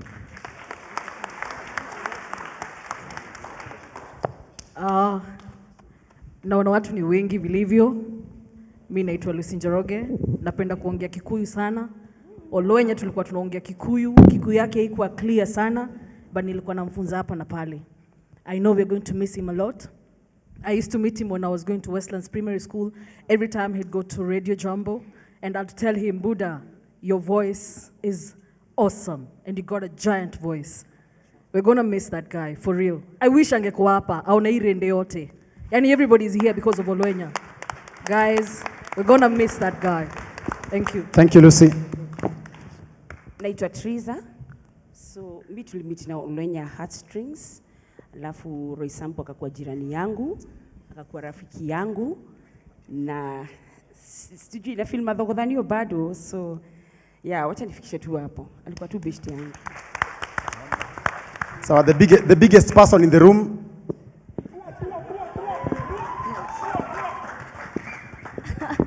Manzi sikuwa niongee. The biggest human being in the room. But anyway, asanteni sana kwa kukam. This is for Olwenya, guys. Makofi kwake. As in, niliona wasi wa Kangemi wako pale hivyo nyuma. Kangemi oye. Manze, ni mse wa hood, tuligrow na yeye. Went to church together. Man, vitu mob, vitu mob za kusema, lakini jo Olwenya alikuwa ni ule mse unajua. Na kuna time tuliendanga, tulikuwa tukimaliza show, tunaenda scratch, tukitoka, tunaenda Roysambu. Tukienda Roysambu, kuna place tulikuwa tunapitia, kuna keja za watu zilikuanga, unajua, watu wa Roysambu oe? Kuna place, watu walikuwa wanaweka madoorbell nje. Olwenya siku moja kama tumetoka maziara zetu, akatuambia, zikatuambia, oya, sisi ni madoorbell za watu, situfinye zote tuone. Na tukazifinya tukahepa. Yani that's Olwenya for us, man. May he rest in peace. Wagwan. Yes. Katika ile mada ya kuchoma katika mada ya moto, this is the motto of our school today. We are still going to ban. There's just a message that has come in right now. So before Teacher Wanjiko comes, I'm going to give Njeri 5 more seconds. Yeah, mine is just 5 seconds. I have condolences from Martha Karua. She says condolences to all the artists for the loss of Olwenya and to the family. And she sent something small to escort, to help with the planning. And Boniface Mwangi could not be here. He's traveling. He would also have really loved to be here. He hopes to be here on Saturday. Also sends his condolences. I forgot about condolences. One of the director, Mr. Churchill, sent his condolences. They're in a meeting right now with Berry. I just ran kukuja hapa to represent even them. The other condolences from also Laria Sego. We know he's been operated. Na ndo alikuwa chairman, si ndio? Wa committee. So also his condolences as well. Asante. So we have Teacher Wanjiko. I'm going to give Caro just a few seconds because from here henceforth I will let her MC the next remaining parts. Kwanza mjue wasanii mumekula masaa yangu. Hii naongelea mumeongelea masaa yangu. Anyway, 30 seconds. My name is Caro. My name is I'm going to, because we're leaving her the floor, I'm going to ask all the artists now to go back to either the audience. Wale wamevaa nguo ya security tafadhali. Yes, so very fast, goja, let me introduce myself. For those who don't know me, my name is Caro Darao. Darao is my father. I met Olwenya in 2009. Olwenya, we were the first to do stand-up comedy, a show that was called Hot Seat. We were the first best stage performance, by the way, I'm so sorry, we were. And also, Olwenya and I, we shared one thing in common. We really didn't like Gilly, so tulikuwa tunamsengenya sana. So, na by the way, Gilly ndiye alini audition the first time at Planet Theatre. So I'm also a product of Planet Theatre. And also, mimi nimezaliwa Heartstrings. So guys, this next moment I am going to say. And by the way, kitu ingine by the way before nisahau, which is very important. When I went to Churchill show, and then nikafanya inatangwaje hii ni ya Airtel. This advertisement for Airtel, Olwenya was the first person who called me to tell me congratulations. So that was amazing of him. So may rest in peace. Sasa tunaingia. Goja kidogo. Goja, utaka kujintroduce 30 seconds. Oh, ulisema wewe ni Caro mgani? Oh, sorry. Now this next session, my name is Caro Darao M-Pesa. Caro Midimo M-Pesa. Lakini kabla tuendelee. Yes. Hapa najua kuna watu wa Team Kanjugu. Team Kanjugu mko hapa? Mko hapa? Team Kanjugu ni watu wa kipindi ingine ilikuwa inaitwa Mali the series. Yes. And Olwenya I used to be Olwenya's mistress. He was my tomboy. You can imagine what used to go on. Olwenya was awesome. Unajua Caro alikuwa ananiambia nini? Yes. Unajua vijana lazima wakule mhogo. And then when you would find him like wearing tight things, that's how the script was. So I was like, I don't like you in tight jeans. And he invented that part. Nikule mhogo, ma'am.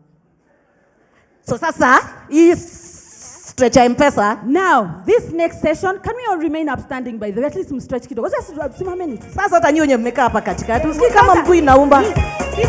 Wake up. DJ, kamuziki kadogo. Ninawasimamisha juu ya hawa watu wamekaa hapa kwa EUS. Najua mmeshoka. Simameni, just stand up. Stretch.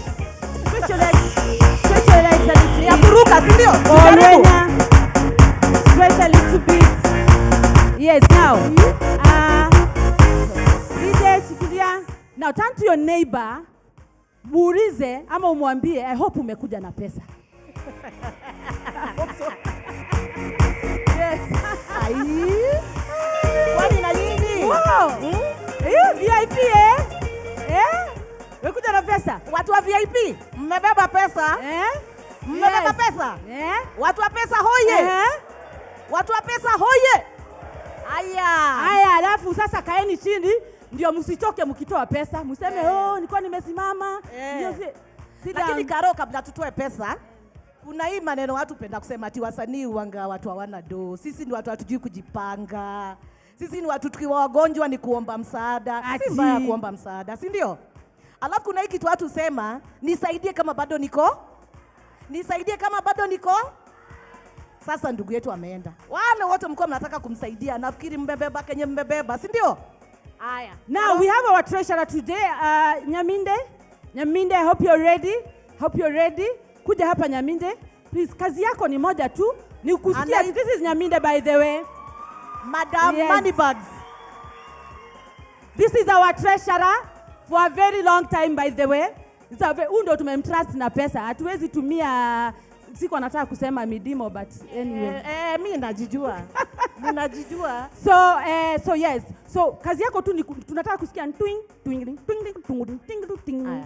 Yes. Ati nasikia kuna wengine wambeba ma cash money, kuna wengine kuna ma cash money, M-Pesa. Kadashi ya KYM, we have a box to go round. Watu wamebeba cash, msurudi na pesa nyumbani. KYM ni wewe Rau.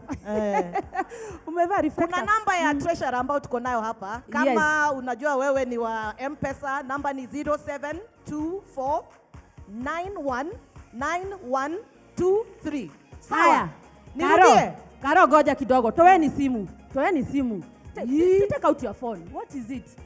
Woi, hata kama toeni simu. Everybody kila mtu ana simu. Una kabambe?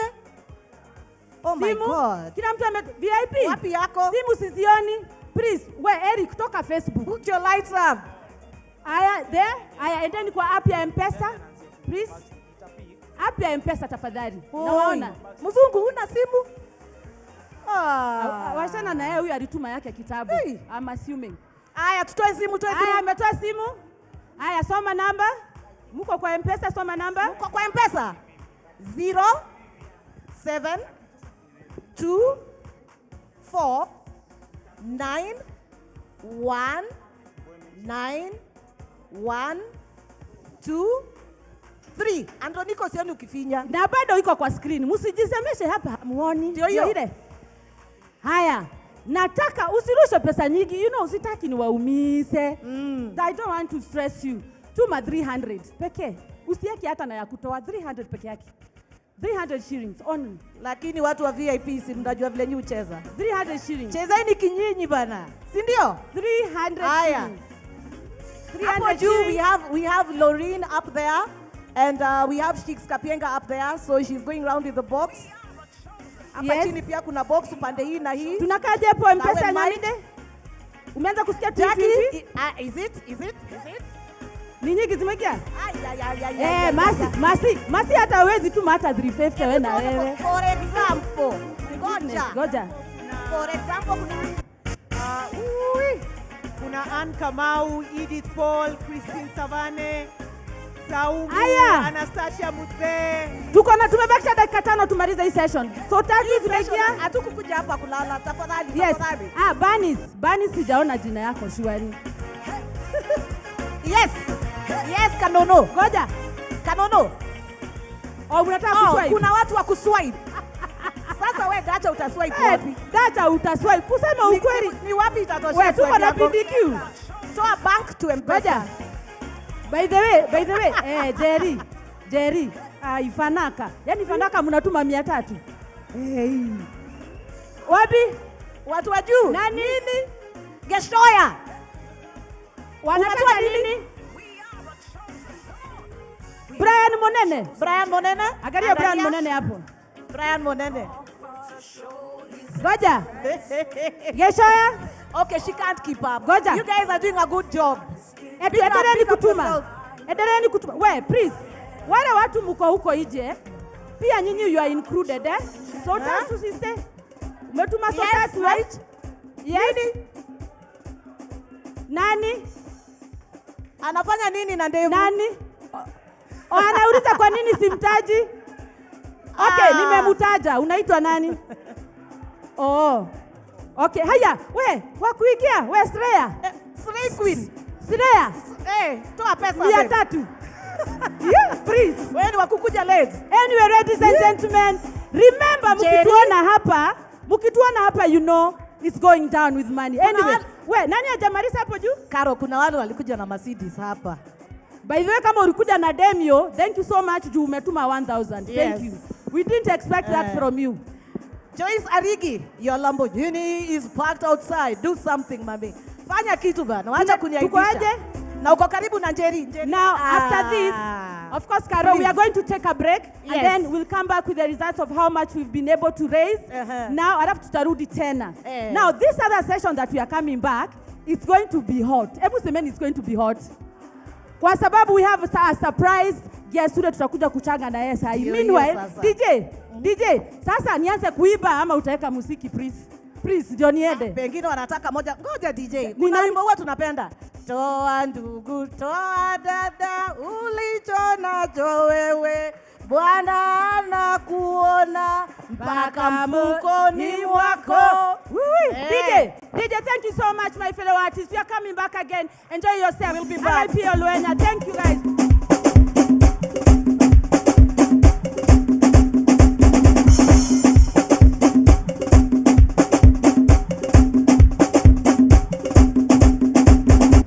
Ladies and gentlemen, the next act on stage ni moja mnajua, moja mnapenda, na kuna mkamba moja kimwona atalia.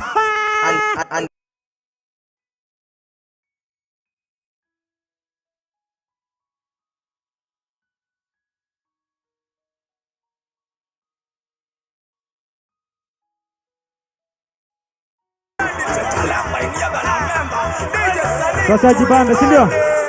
Siku hizi na darapete za Bible bafo. Siku hizi na darapete za Bible bafo. Bafo. Hadi nadi. Yeah. Kila mtu wana zeros. Difference ni plus decimal point. Lesson uji position. Especially ukiwa hauna ka goalkeeper wa Ram. No, are you sure ulimtafuta? Mimi nilimpata. Wanapaka Christian Dior, wasinuke ka hidden, usiwaige. Aman.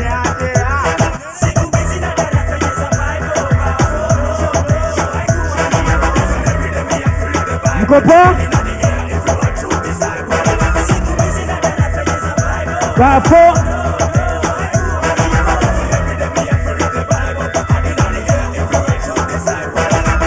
Sisiri. Sisiri. Pulo.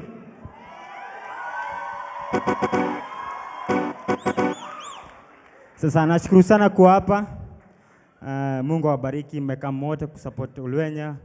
Of course kucelebrate life yake na kila kitu. Olwenya nimemjua kitambo. I used to come for their plays. Heartstrings, nini. I used to love those plays. But kuna song particularly alikuwa na like. Alinitanga nimehema. Kuna a particular song alikuwa na like, ilikuwa inaitwa Radio. Isa sina hiyo track would have played for you. But his favorite song ilikuwa inaitwa Radio. Alinitakanda akaniambia, "Hey bro, buda." Unaona, so nashukuru sana niko hapa hivi kucelebrate na nyinyi. Na God will bless. How sio? Nice.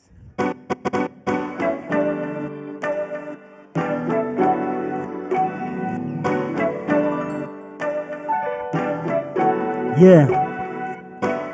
Nikawa wanapiga picha ya ID, hawa smile, nikubaya AI. Wanacheza bano na makademia na salafu wanalia njaa. Ignorance walitucheka, eti nika tumechanganikiwa ka pudding, upuzi mazuri haitoki kwangu. Kanokia 3310 iwe na bluetooth. Darasa nilikuwa na kaa back, Kenya imechange ni sofa, bado na kaa back left. Ukweli ni boring boy, mbona mbongi angusha jiwe juu ya mkono tujue nani fast forward. Tumechoose kupuuza, opinion inatupunguza. Kelele necessary ni ambulance, zingine hatusikii ni nuisance. Kama unajua imba na mimi. Endeshwa na nani kasi sisi, zitanunuliwa na nani kasi sisi, tutabadilishwa na nani kasi sisi. Simanishi mwingine ni wewe na wewe na mimi. Wewe na wewe na mimi. Ninasema wewe na wewe na mimi. Wewe na wewe na mimi. Hatutaki kiatu si black, wanaidarao eti si wax. Tukiwa kwa streets tuna beatbox, but the present ni kichana na una loss. Wana expect ni waombe fair, nisaidie na blue dude. Nywele yako si refu ya ponytail, chuka matuta tu, waliniambia nikawa jibu. Si settle for less man, nothing for Rams success ni pite. Hata bila height ya Scotty Pippen, nina mentality ya Rosa Parks. Kwa bus, kwa kiti sitoki, kasi sisi sioni. Relax, kanywele imepakwa ducks. Nini wewe? Zitaendeshwa na nani kasi sisi, zitanunuliwa na nani nani kasi sisi, utabadilishwa na nani kasi sisi, simamishi mwingine ni wewe na wewe na sema wewe na wewe na mi, wewe na wewe na mi, wewe na wewe na sema wewe na wewe na mi, wewe na wewe na mi, wewe na wewe na mi, wewe na wewe na mi. Siachi mpaka nchi inipatie number plates za red, siachi mpaka hell, nasema siachi mpaka hell iwe vacant, highway ya heaven kuwe na jam. Mama hauna position, education night to make less, na sisitiza growth, this composition ina rhyme mwisho ya sentence, nijibu boss, kuku ina mabawa kama mwewe, mbona inashinda chini na mawe, siogopi hell, naogopa kufika fen, takamua kenye Mola nitarajia, hii dunia kutegemea mali nikakutaka maji, ukitumia gunia vision ya kwa papa, hii papa ina kwa aquarium papas, imba na mimi kila mtu wewe, sitaendeshwa na nani kasi sisi, sitanunuliwa na nani kasi sisi, sitabadilishwa na nani kasi sisi, simamishi mwingine ni wewe na wewe na mimi, nasema nane wewe na wewe na mimi, nasema nane wewe na wewe na mimi, nane wewe na wewe na mimi, wewe na wewe na mimi. Mungu abariki, tonana baadaye wewe. Nairobi, this is the power Gowi Makodinge behind the mic. Jugush will be. Ladies and gentlemen, Juliani. Hapo sawa, hapo sawa. And as you can see, nobody is here by chance.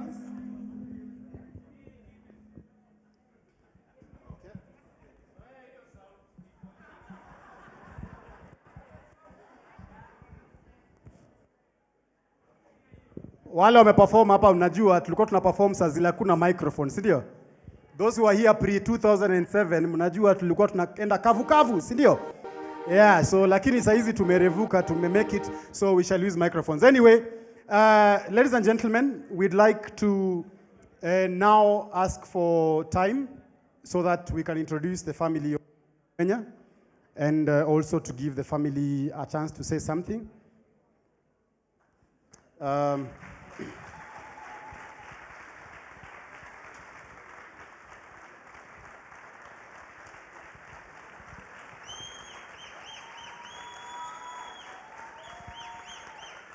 So ntampa kaka fursa, he will introduce the family and speak on behalf of the family, or also to let the others say a word.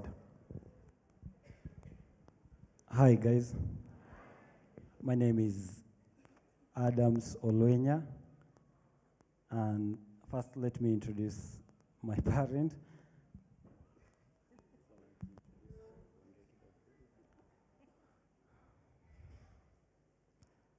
Namsalimu katika jina la Yesu. Hamjambo.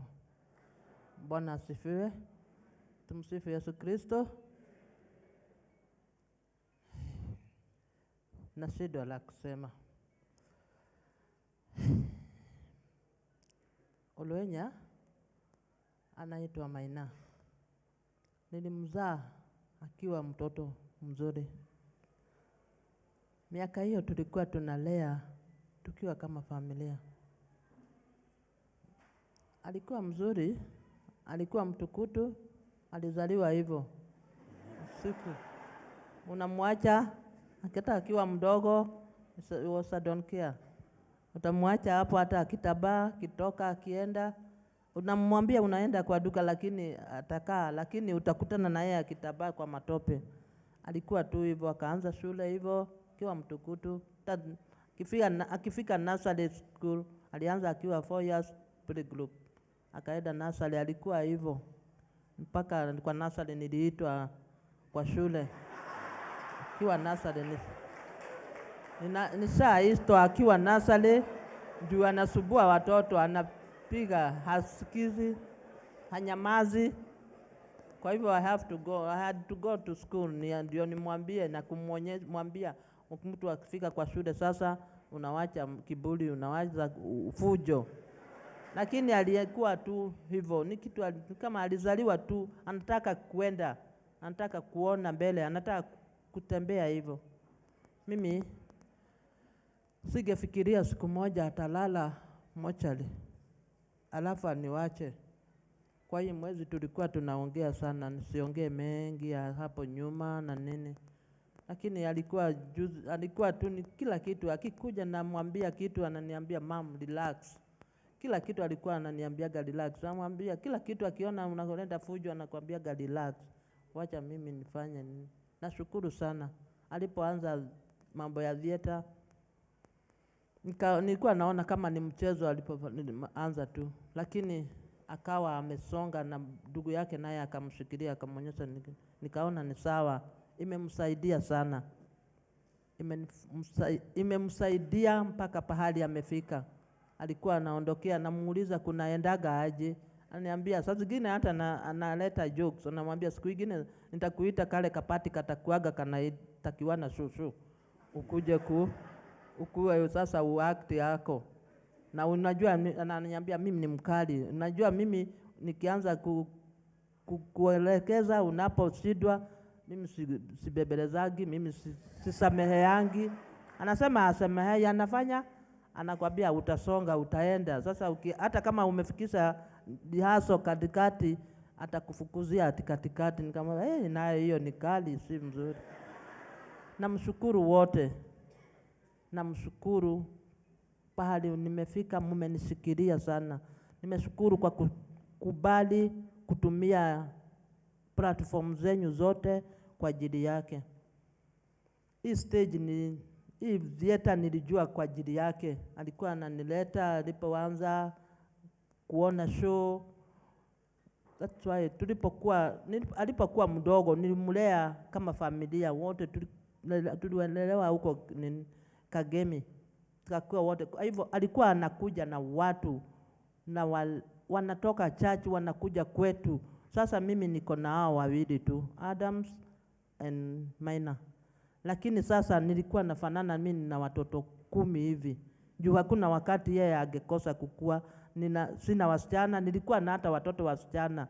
Hungejua ni wangu ama si wangu. Juu wote wakitoka kama ni church wote wamekuja. Saa zingine asubuhi kukunywa chai, hungejua mwenye alilala huku kwetu ama mwenye ameamuka asubuhi. Juu alikuwa mtu wa watu. Sasa aliamkuwa wanakuja. Watakuja tu, utajua nani. Sasa ukikuja upate sio sisi tuko, lakini kuna watu. Sasa hungejua ni kwao ama si kwao, wote ni wangu. Nimemlea hivyo. Tumekulia Kagemi. Huyo siko namjua, siko Gishamba. Tumekuwa nako Kapek. Nashukuru sana. Nashukuru kuona siko. Nashukuru sana. Nilimjua sana katika hiyo Nairobi half life. Nikajiuliza katoto juzi tu nilikuwa nakalea. Sasa kamekuwa mtu wa kuactive. Nilikuwa naona kama ni utoto. Hiyo Nairobi half life nilikuwa naona wamechafua jina sana. Wanaonekana kama watoto wabaya. Lakini baadaye nikasikia watu wanachagia sana ati Nairobi half life, Nairobi half life. Hata mimi sikuwa nimewatch. Sasa niliwatch kidogo tu, alafu mimi nikawa nasikia tu kwa watu. Sasa nikiwa nafikiria walikuwa wanaonekana watu wachafu hawa. Nikawa kumbe ni jina tu walikuwa wanatengeneza. Nashukuru sana, nimeshukuru sana hii theater. Naona mashabiki wangu wengine na waonaga kwa vipindi zangu. Nimeona Biko, nimefurahi, ni Smile Star, nimefurahi sana. Nimeona watu wengi sana. Hii platform kina Kafue sasa watoto wangu hata tukiwa Loaka tulipohama tukaga walikuwa hata wao wanakuja kuniona, wanakuja na Olwenya nyumbani. Sasa hii usanii imefanya nikuwe na familia kubwa sana. Muendelee hivyo. Olwenya alikuwa mtu wa watu. Labda mimi nikibelebele sana napenda kuongea kama yeye. Labda ako kama mimi.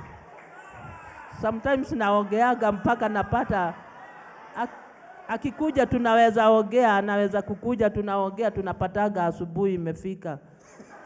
Juu namuuliza fulani ako wapi? Siko Gishamba. fulani anaendeleaje? Tunaona kipindi fulani, namuuliza ule alikuwa anaitwa nani, ule ni nani, ule alienda wapi? Ananieleza tu hivyo. Na nieleza tu hivyo, sometimes ananiambia wote sasa ni wasanii, tumefika juu. Siku hizi alikuwa ananiambia tumeenda kiwango kingine. Juu na mlikuwa namuuliza unaenda aje? Alikuwa ananiambia amefika kiwango kingine. Nisikia uchungu. Wakati ule nilipoambiwa ameenda, nilikuwa natoka kazini na napanda. Nikasikia yule aliniambia tu direct. Kwa hivyo nilianguka tu na nikazimia. Nikaona sasa sina nguvu. Hata leo singefikiria nitakuja. Juu singependa kukuja. Hii platform imenishikilia, imenishika. Muendelee na huyo upendo. Muendelee na kutushikilia. Muidumishe hiyo upendo. Vile alikuwa ni mtu wa watu, sio watoto. Akikuja hata kwa plot na hizi walikuwa anajua. Kila mtu anataka kuona. Hata mwenye akujage kwa nyumba anataka kukuja aone. Kwa hivyo na mimi ni mtu nami sasa hivyo tuliwalea nao, anapataga kuna watoto anasema mama nawe na watoto na inakuwa tu ni hivyo. Kwa hivyo mimi namshukuru sana, namheshimu hii theater yote watu wote namheshimu sana. Nimefurahi. Huyo ni Maina ameenda.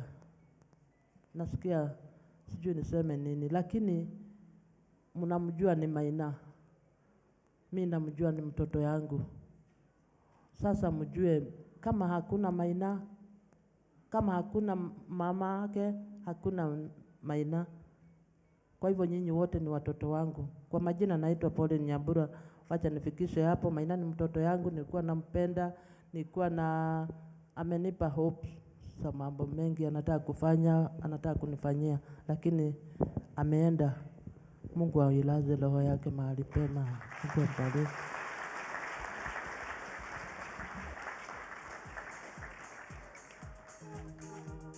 Kapea my mother sister anaweza ongea Kidubai, lakini msichanganyikiwe, mkubali tu. Asifiwe Mwokozi. Mũrĩega inyuothe? Ngũmwarĩria Gĩkũyũ niĩ tondũ ndikĩrĩ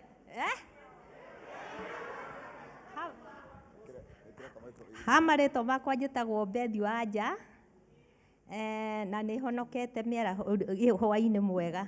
Jesũ nĩ mwathani.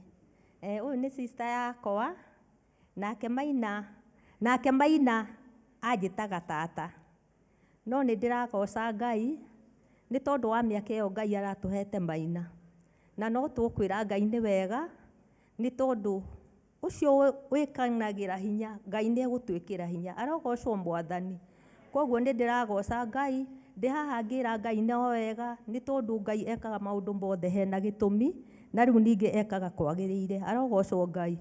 Koguo nĩ ngenete nĩ Ngai. Rĩu ningĩ no ndĩragoca Ngai nĩ tondũ andũ aya othe nginya arĩa me harĩa ndĩmonaga TV-inĩ, aya othe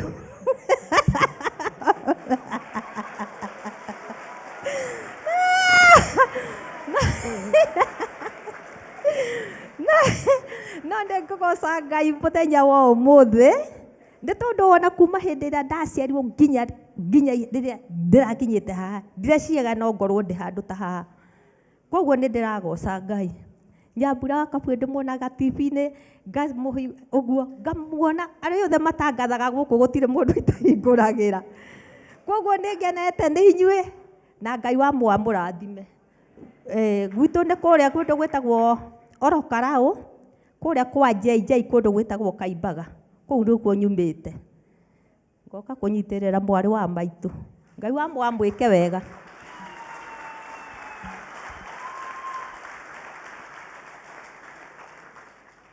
Saseni. Nachekia anti hapa ameua nyumba. Ameua nyumba sana. My name is Moses Gadesha. I'm a young mother. You see, I was not born in this family, but I was raised in this family. That is courtesy of Maina Wilfred Olwenya, aka Mbaba. Kitambo nilikuwa nachukia acting sana. Nikiwa primo hapo hivyo nilienda hizo acting za church. alafu akaniekaga mandevu hapa hivi. Ati nikuwe Joseph. I attended the rehearsal for the first time, right? The second time, nikasema hii kitu wakiniweka tena hivi. That's it, I'm quitting. And that's how I did quit acting. Nikataka kuwa priest.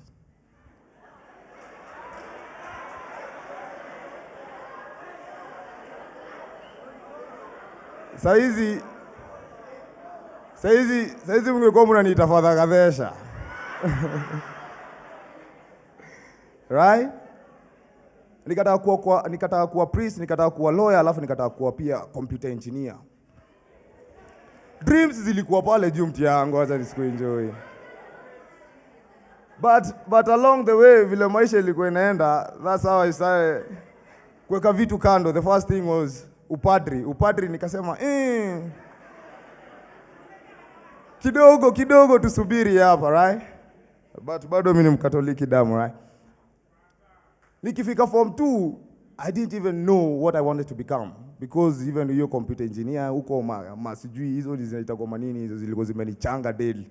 Sijui kushikanisha mawaya nini, nikaona hiyo itakuwa noma, right?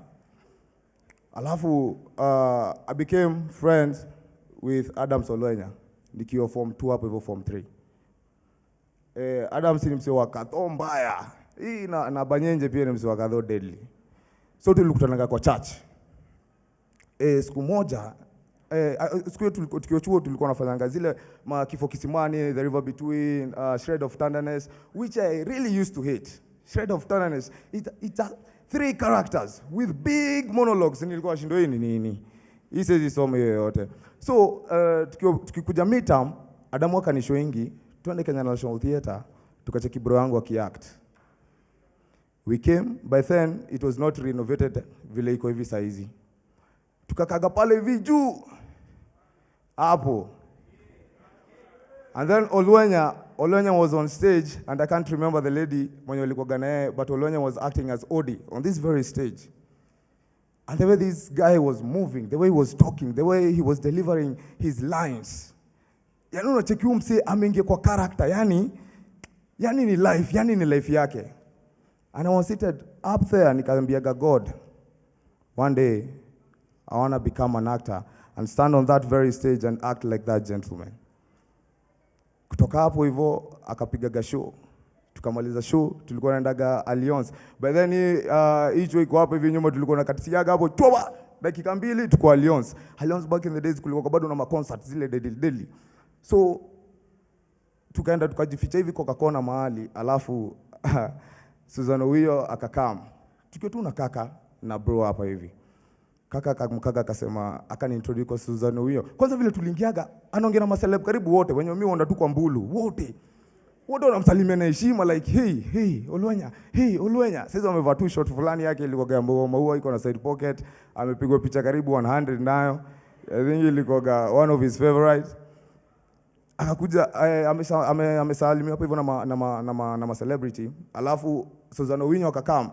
Alafu Banyenje akaniintroduce akasema say hi to my small bro. Na hivyo ndo niliingia kwa hiyo familia mtu yangu.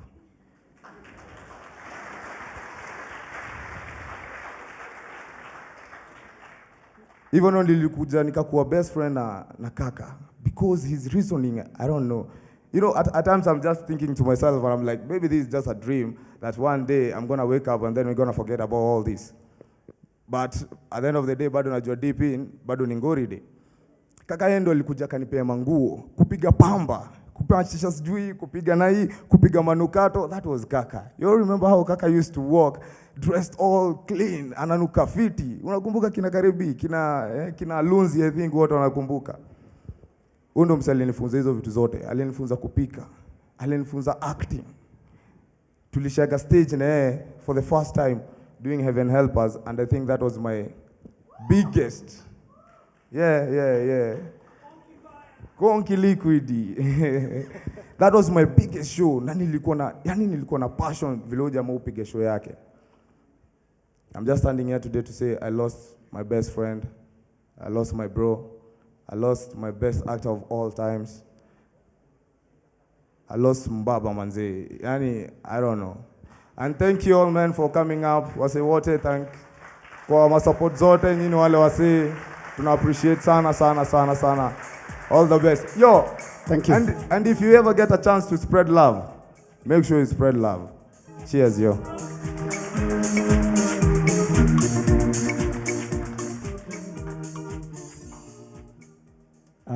My name is Adams Olwenya na narudia kwa sababu ya watu wa Kangemi. Bwana asifiwe. Wacha niseme Bwana asifiwe. I'm a true Catholic. Hata nikisema Bwana asifiwe. Na watu wa Kangemi wanajua Adams Olwenya ni mimi.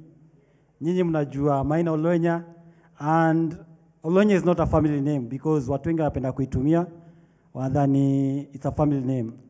Ni mambo tu ya issues za family zilifanya kapata Olwenya, but si tunamjua kama Maina. And kwa sababu ya kusema Olwenya, most people wanafikirianga nilikufa. Hii imekuwa kitu mbaya sana. And it's not wrong, sio vibaya kwa sababu ni brother wangu mdogo na tunajua what happened, ndio akatumia jina Olwenya. But si tulilelewa kwa familia, tuko wawili. Mmoja anaitwa Maina, the grandfather to our mother, Olwenya, grandfather to our parent, to our father.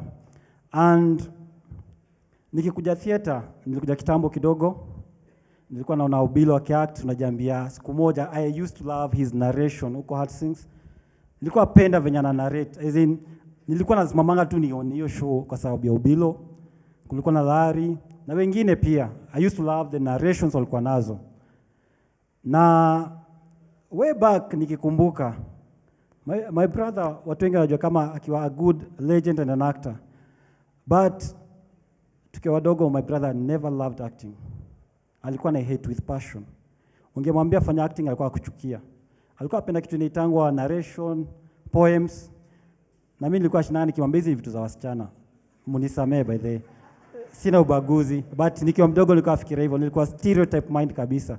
So I used to be kale kajama kanashikanga wengine mtaani, kanawambia tu actini, ta script fulani, tu skit tunaenda huko.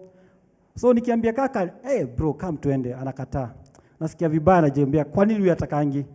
But later on in life, ilifika point whereby alienda kusomea Ocha secondary na mimi nikasomea Nairobi.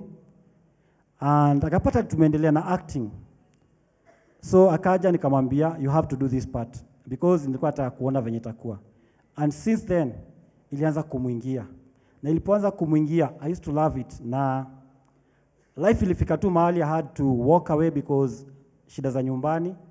Nikaacha theater ama nikaacha acting because ya mashida zingine. So that tusimame. By the way, mimi ndio mkubwa wake. In everything. Niko 6'2", ako 6. Niko 34, ako 32. Niko mnene, yeye ni mwebamba. So mimi ndio nilikuwa older than him because alikuwa na big voice, alikuwa anasema kaka ni mzee kukushinda, but nilikuwa mzee kumshinda. Difference tu ni venye we didn't fight, me and him, we didn't fight, we are just bros. Hata kuna wakati nilikutana na actors wengi walikuwa wananiuliza how come nyinyi mnaweza kaa wawili na mpige story. Wakawa wananiambia kila time bro wengi upigana, but we were brothers. Hatukuwa tunajua mambo ya kupigana. Unaona tumelelewa tukiwa wawili. We just like good friends. Na sasa hizi venye ameenda, niliambiwa last week on Monday, nilikuwa tu katikati ya safari zangu, bahati mbaya nikawa niko around, and ili happen, nikashindwa hata nitasema nini. Ule mwenye aliniambia nikiwa kwa barabara, akaniambia imehappen hivi, brother yako amekuwa hivi, akaanguka na akapasa. So sijui alifikiria nitafanya nini, but nili accept. The first thing nili learn ni ku accept. He's gone and maybe he'll never be back again. Nili accept. Na after hapo we went to the mortuary which iko hapa Kasarani. We did the follow up, tukajua what triggered, and nimeona platform mingi zimeandika vitu mingi. My brother hakuwa mgonjwa. Second of all, hakuna mtu alimuua. Hakuliwa na pombe, najua anapenda kulewa. And the only thing ni daktari alituambia story ya postmortem, na akasema kuna shida ya roho. Na hii iliyokaa maybe juu alikuwa na fatigue, but kwa hati yake ilikuwa imeovergrow, ni kama imekuwa growth. Na hii growth ilikuwa ilipatana na circulation of blood na ikazuia, kwa sababu penye alikuwa alitembea hadi kwa nyumba na alikuwa poa, but hiyo pumping ya blood yake ndio ilileta shida na akafall. So hizi vitu zingine watu wanasema kuhusu kaka ama anything, kaka hakuwa mgonjwa, na hiyo ugonjwa haina symptoms fulani na haina measures fulani ati utate control. Sio kama cardiac arrest unaweza kuanguka leo kesho kutwa, hiyo iko happen hivyo. So ilikuwa tu all about maybe fatigue ama anything, but ama kuwa happy sana ingetrigger kitu kama hiyo, but tuna accept. So need to learn to accept. I know sitakuwa na brother mwingine kama yule, but I have akina Mose, I have akina Fidelis, I have Clyde, tuko na so many adopted brothers kwa familia yetu and wanatushikilia. Na the last thing nitawashukuru nyinyi wote because hii wakati bro alikuwa chini kiasi na hata sisi tulikuwa chini kiasi, na nyinyi ndio mmemtusaidia at least tuweze kumzika, because without you maybe hata tunge raise hizo funds, but mmetushikilia pakubwa sana, na tumeona hata marafiki wengine wamepop up wamesaidia sana, and wale wote walimpea opportunity katika hii theater tunawashukuru. Wale waliweza kupatana naye kama classmates, wengine walipatana naye kama friends, kwa njia yote ungepatana na mbaba, at least kuna kitu kuirevusha. Kitu yenye tu tulilearn kutoka kwake sisi kama bro wake, na tunasemanga kila siku usiwe fukara wa mawazo, kwa sababu ukiwa fukara wa mawazo hakuna kitu itaitoka kwako. So every now and then make sure tu kuna kitu unaweza learn from him. Na kuna shida nyingine nilikuwa nimesikia about tunaenda kumzika on Saturday, by this coming Saturday. Tunaenda Murang'a mahali panaitwa Gasharaigo kwa grandfather wetu, and tutaenda huko, tunafaa tuko huko by saa 5, na tutaenda mochari asubuhi, and watu wengi wamekuwa request tuende KU, but due to mambo za familia wasemanga mwili inafaa itolewe either ile siku amepasa ama the next day, beyond hapo mpaka siku ya mwisho. So it happen hivyo, so mtatusamehea, sio kiburi, sio kukataa tumpeleke KU, but tutaenda tu pale hivyo Uhai Neema, tutaweza park nje, tutaweka bodi nje, wasenye watakumview wafike mapema, so that isije ikakuwa ni issue fulani, but atakuwa pale hivyo kama ali. Kama utaweza kujeni wote twende nyumbani tumzike kiundugu. Asanteni.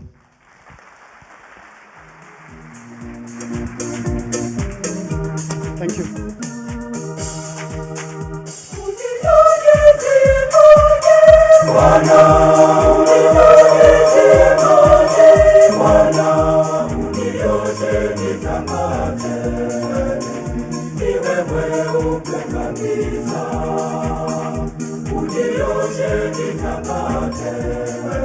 Hizi ndenga yenyewe ulikaa sana na Olwenya. Hizi ndo zile vitu Olwenya alikuwa anapenda kudance. Na kuna joba nyenye vizuri sana sana. Sio yeye ilikuwa talent yake. Kudance hizi songs. So wasolo kuna napenda kumwekea hizo songs sababu unajua ukimwekea itakuwa ni comedy immediately. Alikuwa anapenda sana. Si joke by the way, wacha nitafute clip ndawekea hapa hivi. Akidance ile song anafikiria kwa kichwa si ile la play.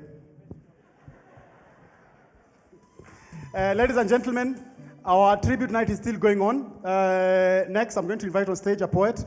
Mwenye hajui kuvaa kofia vizuri na vanga kama angalia side ingine. You all know him? And don't forget, tukitoka hapa bado tuna candle lighting, and after candle lighting, then for those who want to continue partying and being happy because of the life of Maina Olwenya, you're invited to remain upstairs. Kutakuwa na ngoma. But as of now, we have Mufasa, and after that, we shall have our candle lighting, but not before inviting Heart the Band on stage. Mufasa.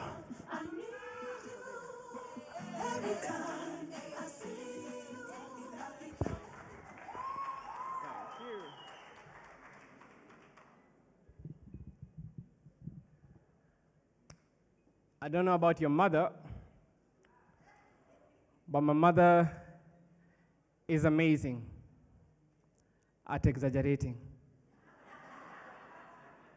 My mother will say, Kibet, nikutuangia jabo size. Mimi nikupige jabo. So nanguka hapo chini. Kwanza yangu ni alias, ngosi natoka tu peke yake hivi. I don't know about your mother, but when I was a kid, my mother did not like it when we looked tired in front of her. My mother would ask, sasa umechoka nini? Umechoka kutulipia rent? Ama umechoka kujilipia school fees?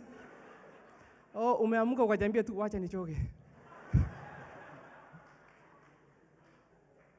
When I was 14 years old, my mother used to come home almost every day with new clothes for herself. And my mother had a game to make sure we didn't feel bad about the fact that she was buying herself new clothes every day.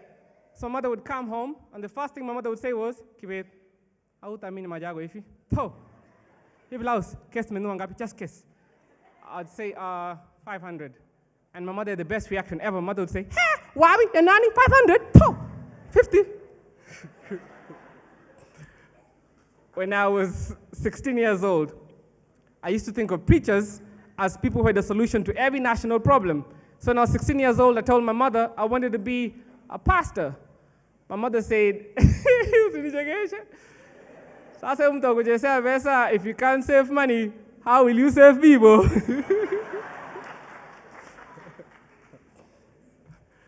The first time I was featured on a newspaper, on a full page, my mother called and said, Kibet, mekogoba. To! Unajua hata Ruto akigonga gazeti wanakata miguu yako akugusa. Kill it.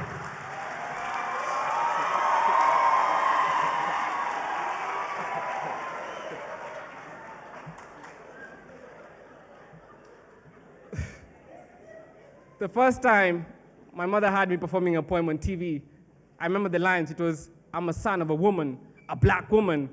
My mother called and said, mbona kutambiwa utakuwa kwa TV? Yaani uliambia watu kabisa mama yako ni mweusi kabisa.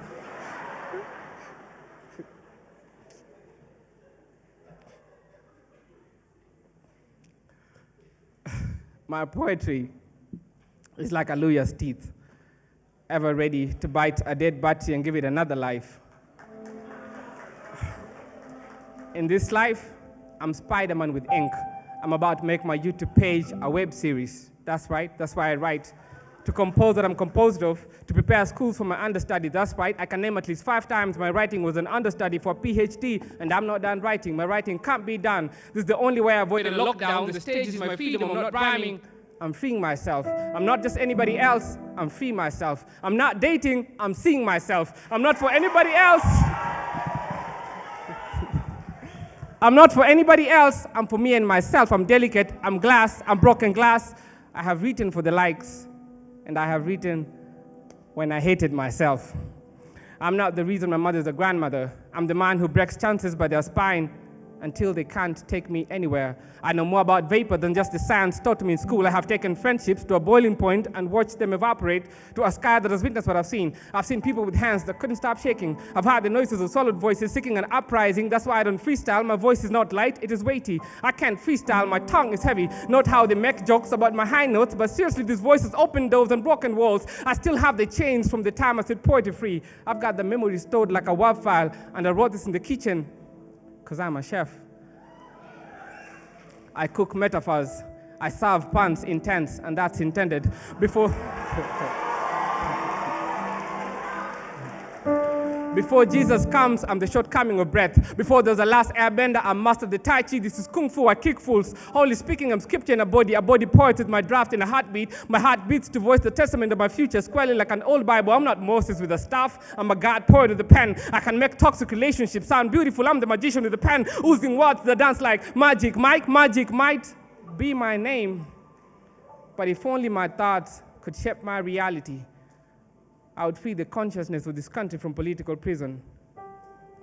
If only 100 poems could bring back a life, I would have 100 poems to write tonight. If only forever was here, now, and not there or a place to go to. Still, love has got us. Love has brought us here. Love is here. We love you, Mzae. I want you, my love, I need you. Every time I see you, I become every time I see you.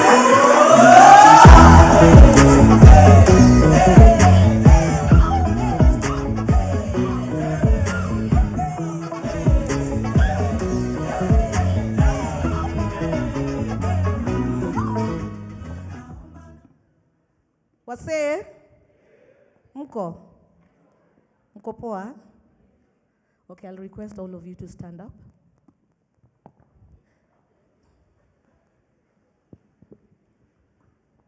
Let's all stand up. If you have your hat, you can remove it.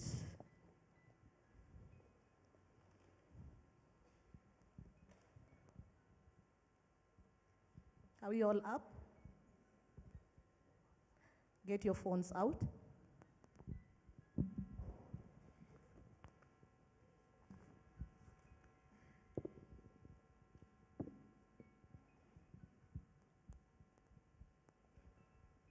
Look at everyone around you. Who do you see?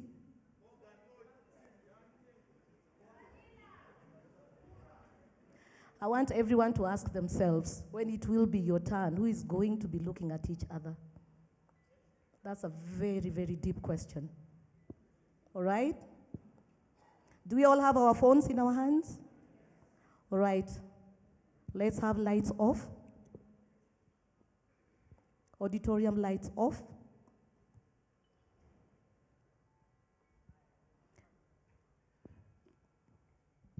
Let's have stage lights off.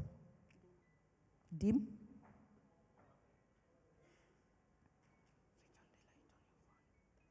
All of you have lights on your phones, yeah? Let's switch them on.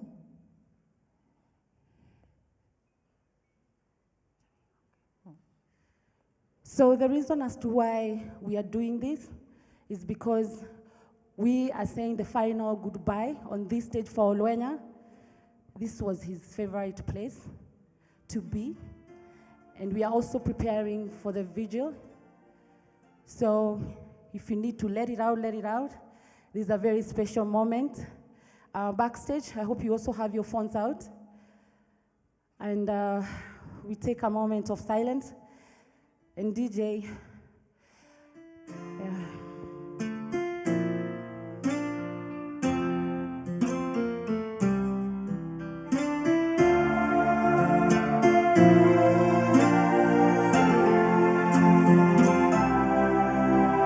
Ni hao uliniwacha mi bila fahamu kuwa ni yako zamu, angalau ungeniambia eti unakam nitulize hamu wangu wa dhati. Hey, tama zangu zimenikwamia mikononi, labda huu ni mwisho wa dunia. Safiri salama, msalimu Maulana, tutaonana baadaye. Safiri salama, msalimu Maulana, tutaonana baadaye. Ndio, tutaonana baadaye, mpendwa, ndio, tutaonana baadaye. Nakam, mpendwa, tabasamu, tutaonana baadaye. Nakam, mpendwa, tabasamu, tutaonana baadaye. Wow. Okay. Natamani kujua what your plot is. Thank you so much, DJ, for that. Thank you. Ooh. Lights on. Thank you so much. You can have your seat.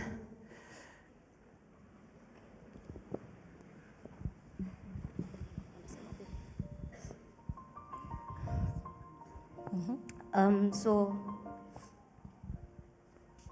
when you're gonna candles, please. We are giving out the candles, so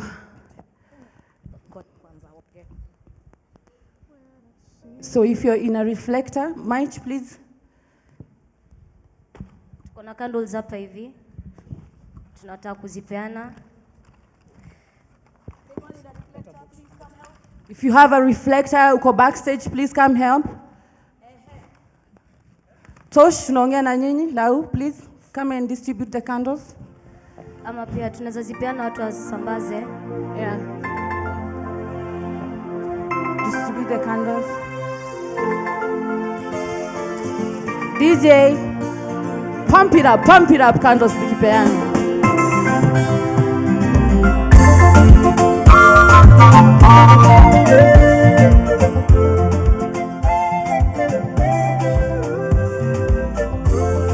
Nabii Elia aliwaita manabii wote wa Mungu bahari.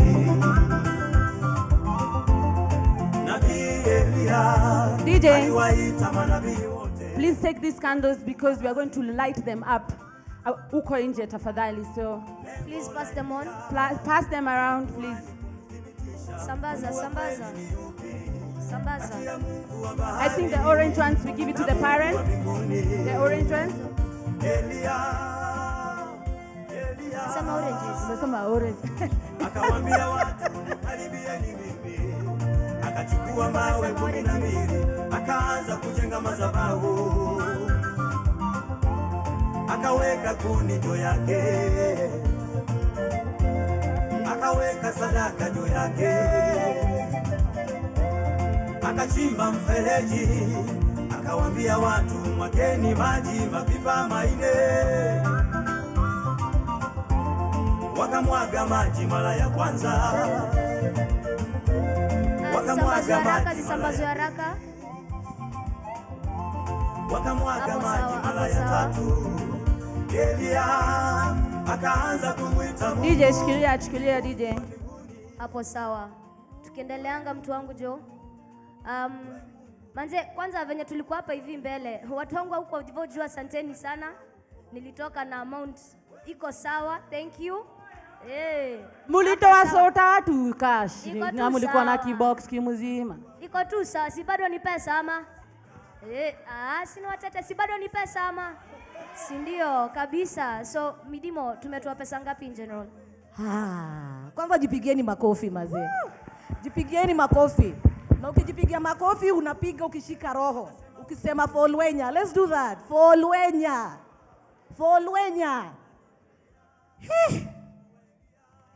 91,000 shillings. Hiyo si kelele. By the way, ngoja Sheiks. Ilikuwa 81,000 shillings. Alafu msanii Churchill akacheza kaa yeye 10 mara that. Makofi kwa Churchill. Kwa hivyo tuko na 91. Mazee, hiyo figure. Sasa kuna baridi. Wadau hapa ndio sasa mimi na come through. Nataka kuulizaje hiyo 91 vile tumejitolea hapa hivi. Kusema tu kweli. Hatuwezi ifanye kwa round figure. Ikuja ifike tu so. It's possible. Si tujaze. Mimi najua inaweza. Mimi mwenyewe nitaanza. Anza. Mimi nitaanza. Na mimi ndio uniambie yes. Hey, pia wewe unanifua. Wewe ndio unamaliza ikuwe 100,000. Come. Haya, ati yote. Come DJ. Come. Weka hiyo ngoma. Hiyo ngoma unaona vile inaleta furaha. Mungu ni Mungu tu. Hata hautaki? Hata ikikuja mbele. DJ sikilia. Anyway, ni sawa. Wewe juu umemaliza hata usiamuke. Just sit there. Otos.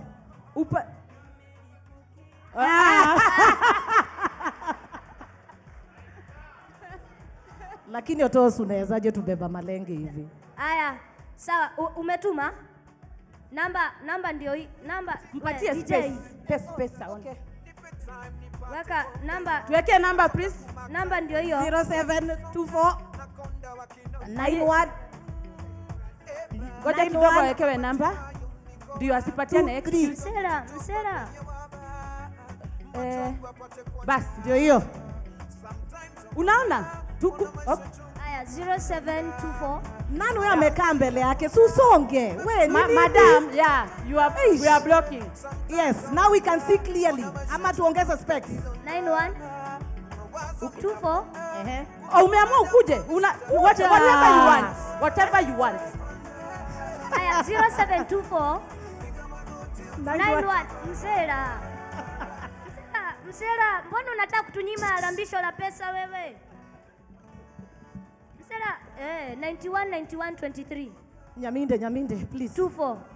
Na usitume 10,500. Juu itabidi sasa tena tumeongeza ndio kitu nini round figure ama ni aje? Si ndio? Umesikia twi? Nyaminde? Usiseme ametoa 20.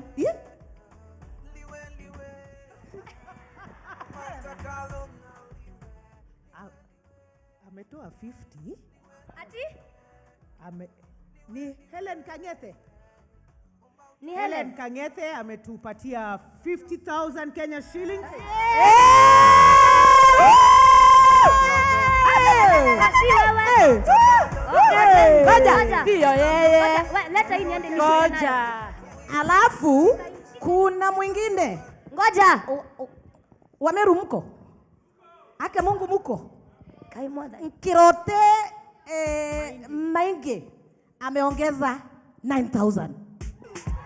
Okay, ngoja. Hatuwezi kuchanganyikiwa hivyo na pesa. Who is who?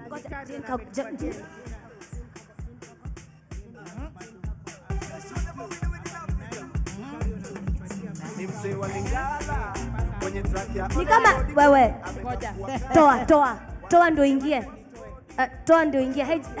Ni vile imejaa kidogo. Wacha tumpatie muda kidogo. Unajua Madam Moneybags lazima changanyikiwe kiasi. Otos hujatuma pesa. Otos. Wacha. Let's give her some time. Yes. She needs to reconcile. Nani ametoa 50,000 by the way? Nani ametoa 50,000? Surely. Tunakujua jina. Woi. We just want to appreciate you. Yes, 50,000. Please. That's amazing. 50, ndio tufunge hii kitu. We want to go to the Kerea pale nje. 50,000. Okay, nani ametoa so mbili? Kazungu. Aya, ngoja wewe, imefika? Otos ndio ametoa so mbili. Zimefika? By the way, you guys, tipigieni makofi. Na watu wanasemanga wasanii hatuna pesa hapa. That's very good. Very, very nice. So, this is the Motaratara as they are finishing, DJ. So, this is the Motaratara. Tutatoka, please, musikimbie, walk, guys, walk. Tunaenda pale nje, Shicks. Wachiko, ngoja. Nimeambiwa nifike hapa. Nitapita. Aya, nimeambiwa nikuje hapa hivi. Cause Yangs hapa kuna vile alikuwa amesema wako na contribution anataka kupatia mama. Okay. So niaje. Mimi naitwa Queen. Manze venye niliingia hapa nilifeel nostalgia. Mimi nililelewa kwa hii stage. Nilikuwa msanii pia. Shicks ni wa mtaa wakiwa na Maish walikuwa wa mtaa ya Ungem, wametoka Ungem. Maish alikuwa msempoa sana. He used to give back. Even though he made it, alikuwa hajasahau nyumbani. He used to come back. Watu wa Ungem, Kangemi Primary School, walisoma na Maish. Mkono juu haraka. Tulikuwa na group yenye tulikuanga nayo ya alumni. Maish alikuwa one of us, alikuwa anachangamsha sana. We have a small token yenye tumetumia mom. If you check your M-Pesa, you will see what the Kangemi Primary School has sent. Ubarikiwe na upatiwe comfort that surpasses every human understanding.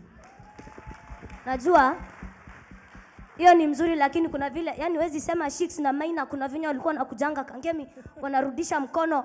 Umesema tu ni Maina na unasema Maina peke yake umetuma 10? Yes. Eric ametuma 10. Kwa nini useme? Anaitwa Mhes. Ngoja. Amecheza kama huyo ni nani? Hata kujifanya na uko kwa erections. Mhes ametuma. Mama, by the way, let us recognize you. Unajua wewe ndio mheshimiwa wa kwanza msanii, simama. Recognizing mama. The presence Yes. of the one, Yes. Eric Ndongo. Eric Ndongo. Let's give it up for Eric Ndongo. Aya, okay, kaa chini juu nataka tukupee mic sasa ndio uanze kufanya nini. Yes, we are still not done yet. We have a very beautiful performance coming up.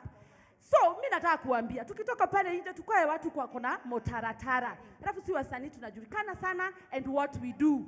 So, kamotaratara and make sure by the way, ikifika kale kagedhaka nini?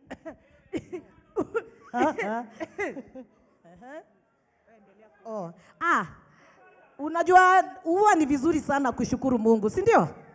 Mimi huwa nasema lazima tushukuru Mungu kila wakati, si ndio? Hiyo wimbo DJ alikuwa ameweka, si ilikuwa inaleta kafuraha? Si ndio? Aiweke kidogo. Ai DJ. Akaweka maji mara ya kwanza. Mjaluo anaweza imba aje? Akaweka maji mara ya pili. DJ, we have an update. DJ, kuwa ready. But we have an update here. Our treasurer, ongea kidogo at least ukae ni kama leo ulikuwa umefanya kitu. Yes. Okay, I'd like to appreciate Ginger Inc. and One Fine Day. Together walinitumia 50,000 today. Alafu sahi pia I have received 30,000 from Mheshimiwa Martha Karua. Thank you very much. 20,000 Boni and Jerry, Boniface Mwangi and Jerry. That is 50,000. And then 20,000 from Power 254. So that makes it 70,000. Asanteni sana. Yes, as we do the total for today, we want to go to the next session. So, bado? Nitoke ama nikae? Tuimbe. Si tukatike basi. To dance. Si basi mtuweke ngoma. As the setup is going on, thank you so much guys for today. We really do appreciate. Midimo nipatia hiyo kama hauongei. Tutaongea. Haya, thank you so much for today. We really appreciate what you've done and the turnout is amazing. I wish tungelipisha pale kwa Murago tungepata pesa nyingi sana. Anywho, so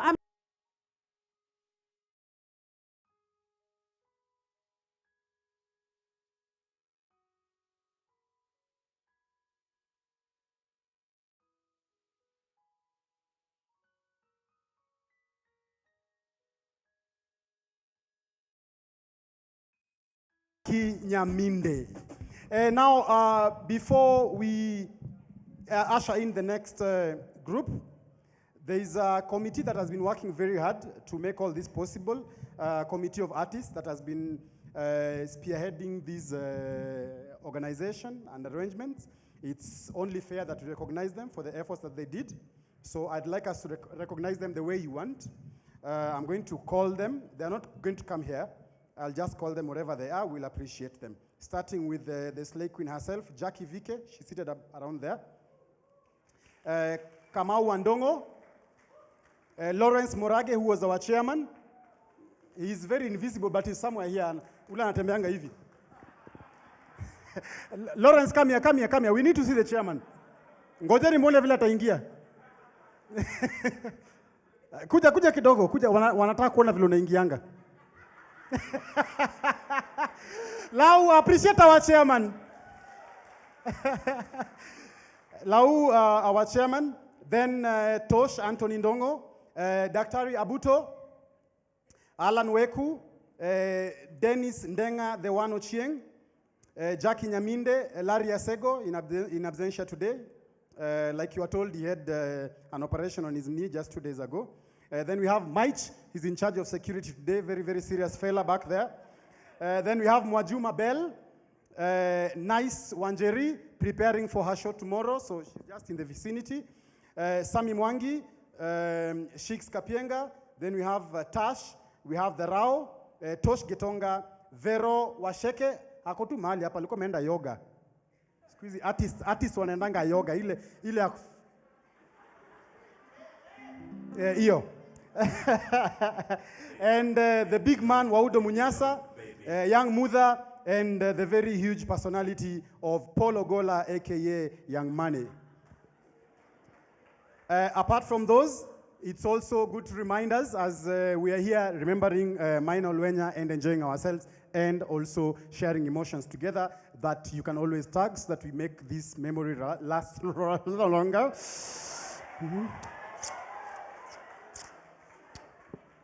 Nichinda yenyu. So remember to hashtag on social media, that is hashtag Olwenya the legend. And for Saturday, like you've been told, we will be meeting at Ruaraka Uhai Neema Hospital. I guess some of you know where it is, in Kasarani. And to get there, if you're driving from town, then you have to go all the way. Ni kama unataka kwenda TRM lakini usiende, then take the roundabout, come back as you're going towards the stadium, turn towards the stadium, and then you will go past the gate of the stadium, and then there will be a U-turn. You will come back. The hospital is just there. Kama ujui mahali iko, chukua Uber. Yeah? Ama unaweza chukua pia Google Map utafika. Uhai Neema Hospital in Kasarani. From there, after the viewing of the body and of course short prayers, then we will have a convoy heading towards Muranga. Like you've been told, the place is called Gasharaigo Primary. And we will have transport organized, so kindly get in touch with Maich and Mwajuma if you wish to travel, so that they can tell you what arrangements there are. For those who have the means to come with cars, you can come with your cars, and you can always carpool with other people so that we go as many as possible. Tomorrow again, the tributes continue. We shall have another session of live. We've been having lives for the last two evenings, and thank you for turning up in numbers on IG with the Sheiks and the others who are doing the live. So now we have one tomorrow. It's the last live we're having before the burial. It will be hosted by Wanjiko the teacher on Facebook. Facebook yake ko blue ticked, so yeah, things are thick there. So, ama ni blue tack. Kumbuki, past tense ilinipita. Or iko verified. Okay, she's blue tack. So we should come together tomorrow, pay tributes again for this man who was larger than life in the person of Wilfred Maina Olwenya. After the performance we have here, we will have a huge show. Of course, you can't top it when Heart the Band come on stage. You can never top that. But then we will have a free moment where tutajirusha sababu nimewambia Olwenya alikuwa na dance kila nataka. So Mbaba, alikuwa dance select amefeel. So we will have a session where you will get up and dance whatever you dance and shake those parts that you imagine you have. And after we have shook all our parts and gyrated all our feelings and shook ourselves, then we will head out and light a candle in memory of our brother. Right now, ladies and gentlemen, let us have on stage At the Band. Baby love, baby love, baby love, baby love. Baby love, baby love, baby love, baby love.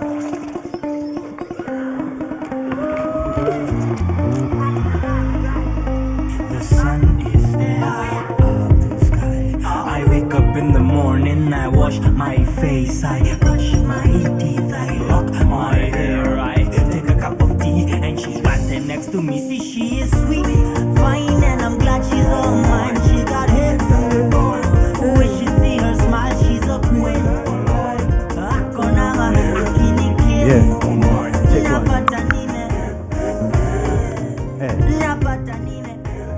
One, two, three, it's baby love. Baby love. 1, 2, 3, it's baby love. Baby love. 1, 2, 3, it's baby love. Yeah.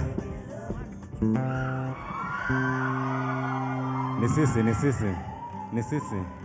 Mkoaje, mko poa? Tunaitwa Heart the Band, H_AT the band. Yeah. Shukran sana kila mtu mwenye ametokea. Hii ni kitu amazing. Hivi ndio inafaa kukua kila siku, si ndio?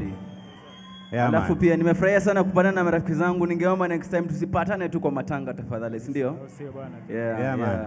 Juu life, kwa life kuna reason, kuna season, alafu kuna lifetime, si ndio? To appreciate sana wale tunaishi, si ndio? Zaidi ya sana. Sana zaidi ya sana. Yeah.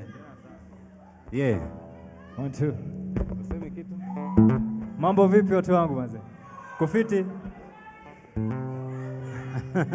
Manze tumefurahia sana kuwa hapa manze, usio manze. So tuna celebrate leo, au sio? Yeah. Alafu kiasi. Leo ilikuwa ni siku ya kuchangisha, si ndio? So ningetaka kujua tumefika wapi? Chanjiko. Tumefikisha ngapi? Yes, so in total, are you ready guys? Yeah. In total, tumeshagisha leo tu 186,250 shillings. Woo! Yes. So umeniita kwa nini? Si mimi naona ni kama tuifikishe 200, si ndio? Mnaonaje tuifikishe 200? Sawa, tutajaza. From Heart the Band, 200. Oh my goodness. Thank you guys. Karibu sana Heart the Band. Enjoy. Yeah man. Acha tuimbe hii tuliandikia hapa. Nakuona wewe.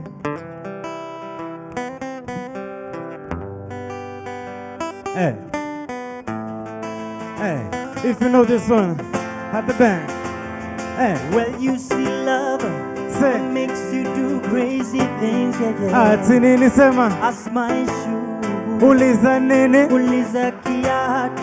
Siwaski sema. And know what I went through to buy you those things, Ati nini sema? As my shoe. Uliza nini? Uliza kiatu. Masaibu ninayoyapitia. Ati kukupeleka dina. Uliza nini? Uliza kiatu. Na kaderi ninavyokatafuna. Sema eti ndo ukule baga. Pizza. Uliza kiatu. Sing it. Everybody say. As my shoe. Ati nini sema? As my shoe. Uliza nini? Uliza kiatu. Uliza nini? Uliza kiatu. Twende pamoja sema. As my shoe. Everybody say. As my shoe. Uliza nini? Uliza kiatu. Uliza nini? Uliza kiatu. Nimekopa nikupe, kumbe wewe ndo kupe. Shidwe. Nang'ang'ana ndo tule juhudi zangu bure. And I heard that love should always make us trouble wrong. Yeah. But how I feel, I think that they are you ready? Yeah. Ask me why. Nasema. Sema. Ati. Sema. Mbona siwasikie? Everybody sema. Ati nywele zisongwe Mombasa, si twende mapenzi nikupe mpaka we uridhike. Ask my shoe boo. Ask my shoe boo. Uliza kiatu. Uliza nene. Uliza kiatu. Everybody say. Ask my shoe boo. Ask my shoe boo. Uliza nene. Uliza kiatu. Uliza nene. Uliza kiatu.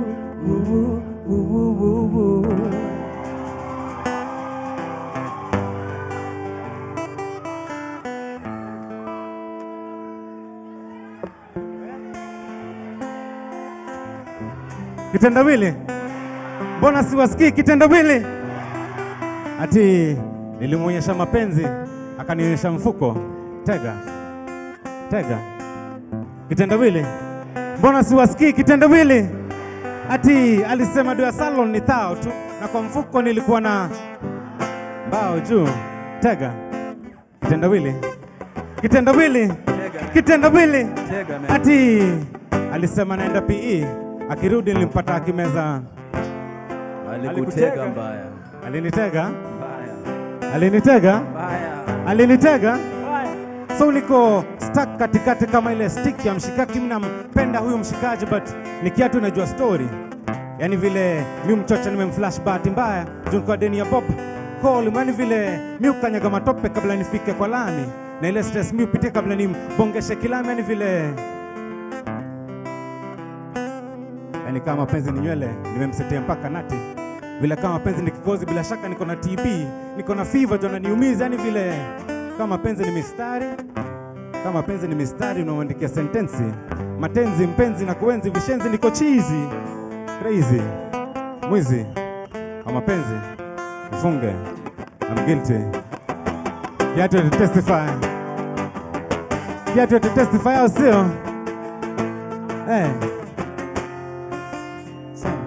Ask my issue, boo-boo. Ask my issue.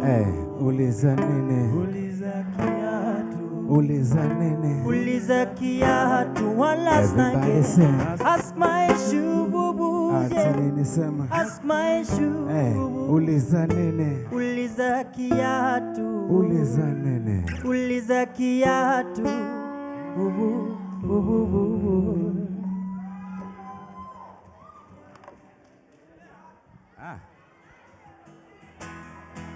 Ingine.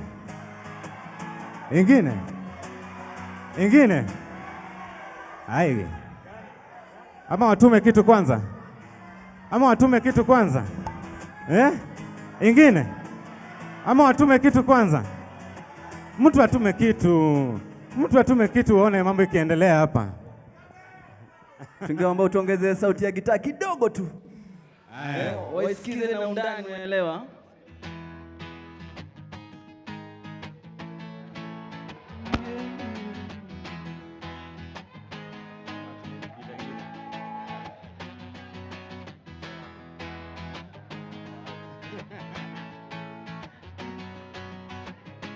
Mnanisikia kweli? Mnaisikia? Mnaisikia kweli? Mnaisikia? Bado? Tafadhali kidogo tu. Kautamu kidogo tu.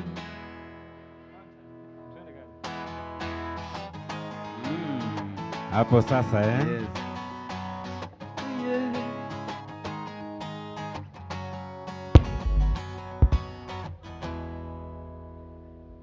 He's an awesome God. Amenipa such an awesome song. And I'm never lonely. Amenipa such an awesome love. He's an awesome God.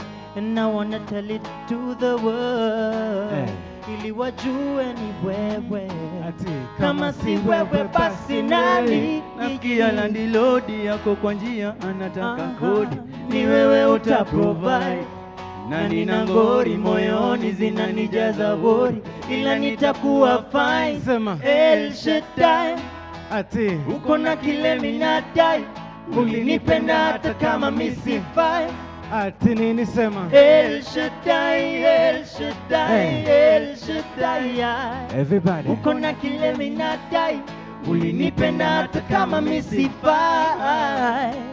El Shaddai, El Shaddai, El Shaddai.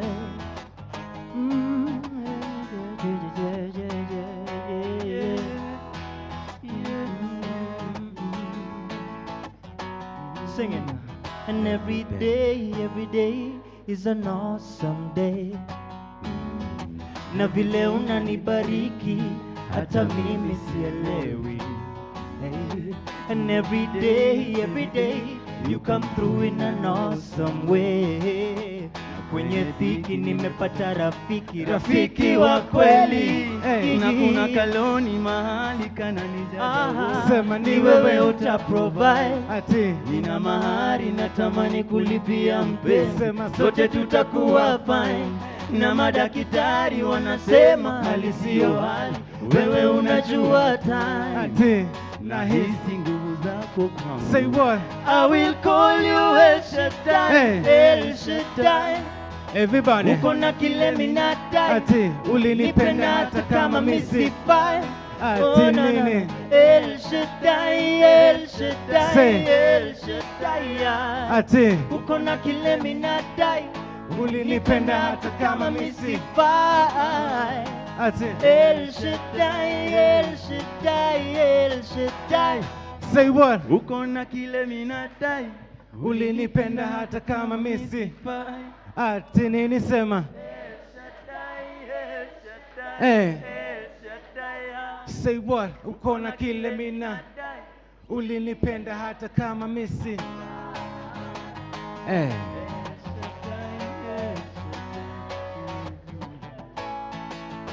So dear Lord, grant me the serenity to accept the things I cannot change. Dear Lord, grant me the courage to change the things I know I can. and the wisdom to know the difference. And if you're here and you know this song, tuimbe nikaa tunaamini, sio? El Shaddai, Say what? uko na kile minadai. Ati nini sema?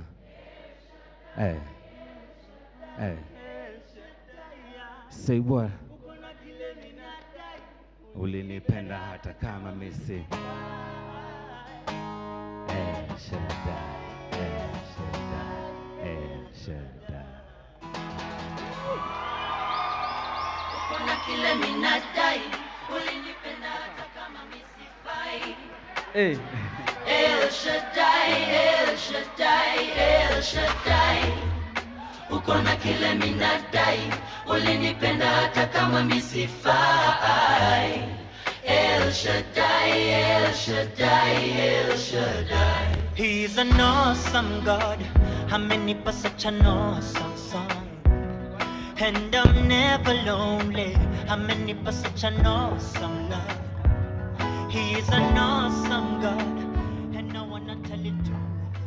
So apparently before tukuja hapa tulikuwa tumeweka hii ngoma kwa set na before tuingie stage best yetu ametuambia hii ilikuwa favorite song ya Olwenya. So kwa Olwenya, yani unaelewa? Bless up. Yeah. Mbabas, mbabas.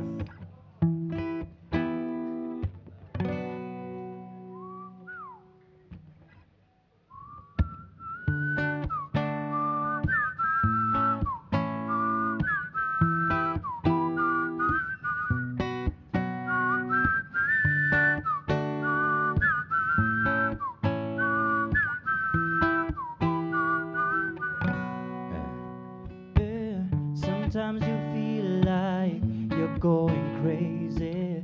Sometimes you feel like giving it all away.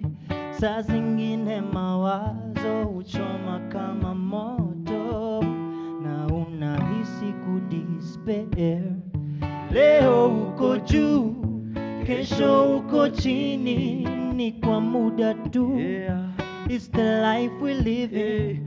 Weka roho juu na ujiamini, utafika tu, utafika tu,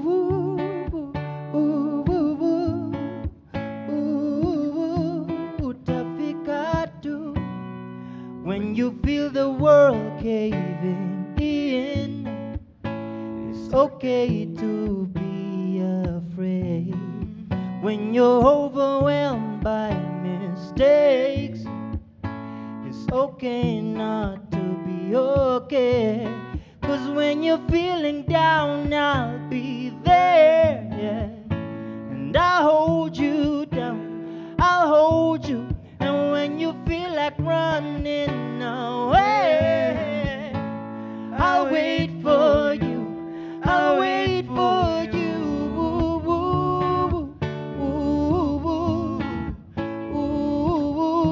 I will wait for you, you.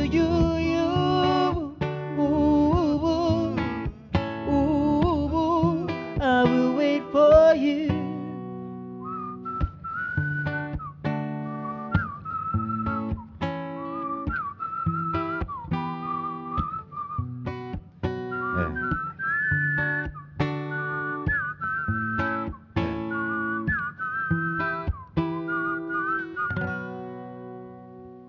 Kuna kitu niliandika kidogo hapa, ningependa niwasomee.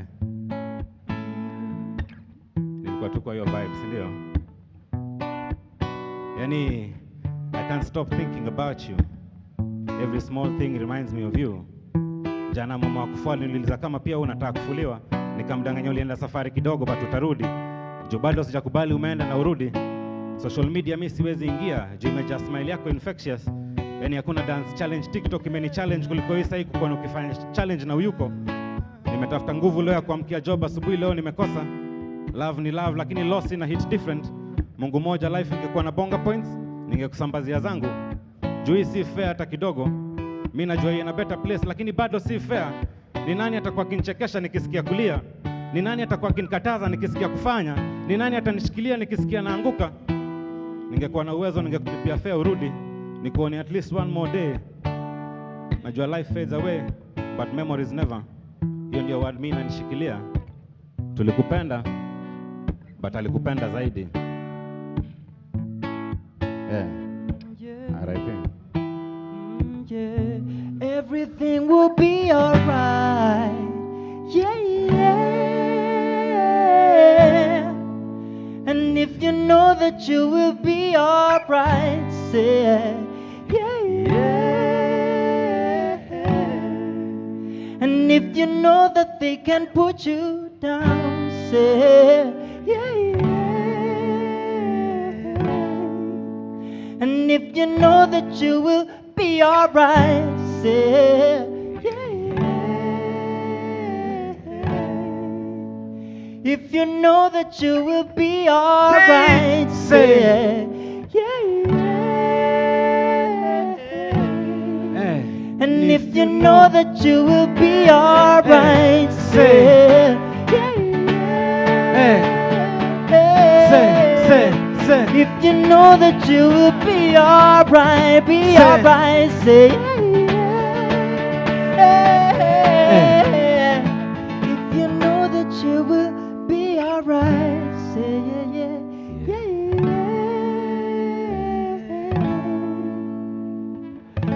I will wait for you. Thank you very much. Hat the band, H_A to the band. Shukran sana. Ladies and gentlemen, Hot the Band.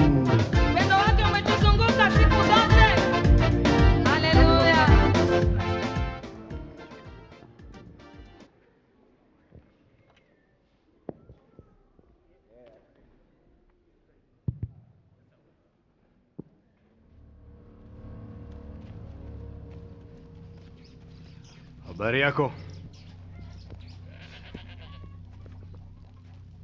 Kuna mwizi tunatafuta hapa. Sijui kama uzanisaidia.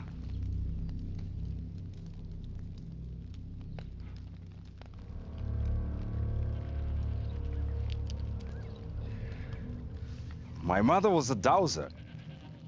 Do you know what that is? Inamaanisha she would find water using sticks of metal or any type of receiver, then sell by the gallon to the entire village. She used to be rich. And she told me that you could apply the same skill whether you're looking for minerals or animals or even people, so long as you knew how to receive well.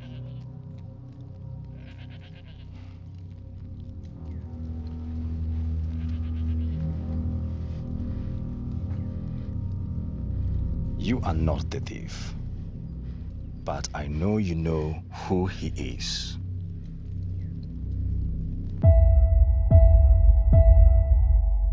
I'm a shareholder in this company with 17% share. Oh, I'm so sorry, sir. I didn't know. Half of Grogo is in my territory, and that includes Bezote Zavevi. Nimekupatia 24 hours. This is too dangerous. One last time. Just one. No, Claudia. No. Please. No. This is not how I want our child to be raised. Steve-O, I know. just look around. Agenda number 4. Snitches. You know, if your father finds out about us, I'll be in trouble. We are out of toilet paper. Nini wa shida yako wewe? Mimi nimekaza, unataka nifanye nini? Uliambia counter asimpedu. Hello, Mom. I've been calling you for a week. I've been busy. Busy for your family? Busy for your daughter? Leo chapa hizi mbili. Ije tu utapigwa buda. Boss, mimi sijai kuambia vile nimefanya kung fu. Mimi ni mseltun wazee. Pablo's been missing for the last couple of days. 4 hours. Mkuwe nayo. How is that any of your business? My name is Detective Jabali. I will be taking over this investigation. Any questions?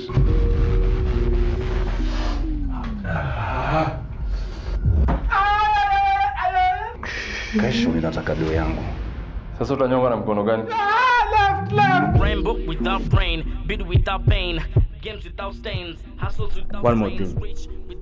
Hawa kijaka tumia beat yangu ilete. Chakifanya hivi pigia pigi sai. Sasa ni story gani umejiingiza sasa? Mazi call mazi call mwambie niko kwa jida mazi. Never ever touch my family. Ever. Are you into music now? Yes, safer than what we do. Shut, baby! Big shout out to Sings in the building. I'm a stupid rhyme bender, yeah. I control rhymes, so flow so sick, tongue tastes like lime, Joe. Nasty, call me numbers, don't lie. You can come over, we can cake all night. Who is that guy? He's a nephew to the club owner and a very, very bad boy. He sings? We did all night. She gives me so much love, I feel like passing out.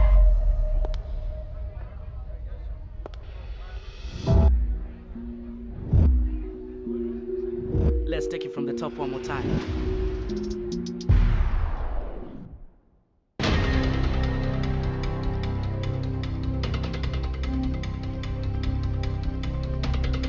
Well, tell me, what are the steps Wajakoya has taken to transport nyoka and the bank? Wewe ulikutana na nyoka mwisho lini? Kichagua wa kwanza, deputy president mwenye Ulikutana na nyoka mwisho lini?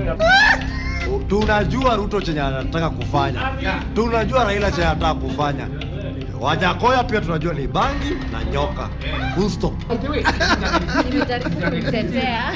Usikuja kwa Most Spice tu kuniambia kuhusu bangi kwa sababu unaona hiyo ni target audience simple. Ngoja hebu pull up. Unakuja kwa Most Spice unadhani ati watu wote wamekuja reggae ni wajinga. So utakuja kuongelea tu bangi. Wewe unakuja tu out of nowhere unakuja kutuambia kuhusu bangi. Tuko na deni ya China unakuja kutuambia bangi na nyoka. Alafu shida ni sisi kwa sababu hatuku understand. Shida ni sisi kwa sababu hatuku understand. Maziwa ni expensive.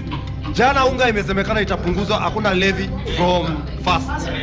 Sasa saizi tusahau shida ya unga. Tusikize bangi kwanza.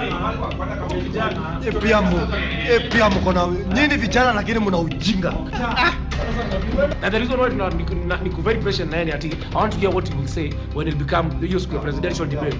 We are just 40 days to go. Come on, what else are you going to say? Whatever he's going to do with this attention amepata sahi, is what counts. He knows what he's doing. Guys.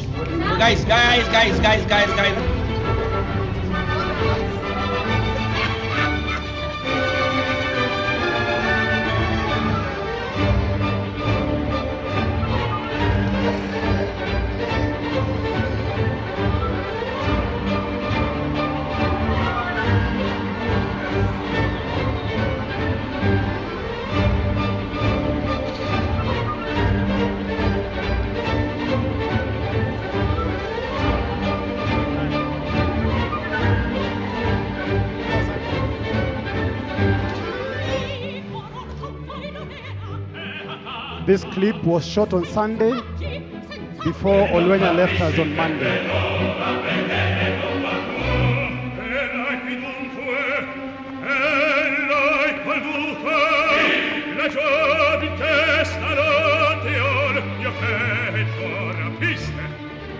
Ma lo saprò riprende e la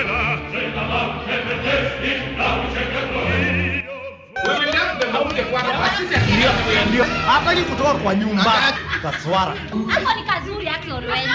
Hapo ni kadem kapoa. vittoria che adesso non ridete e la renderete.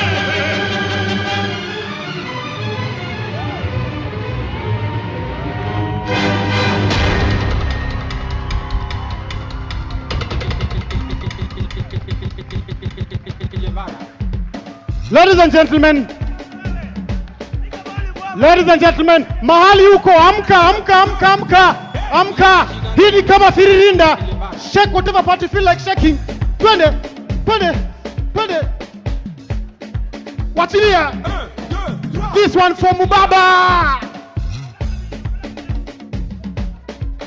Kila mtu wa Heartstrings akuje hapa. You know what is happening? You know what is happening? Kila mtu wa Heartstrings hapa. You know what is happening?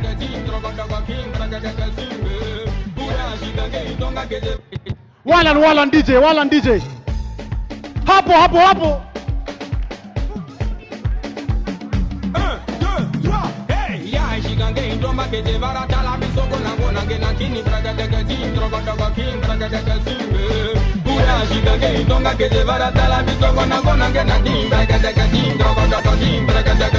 Tingisha hiyo sehemu.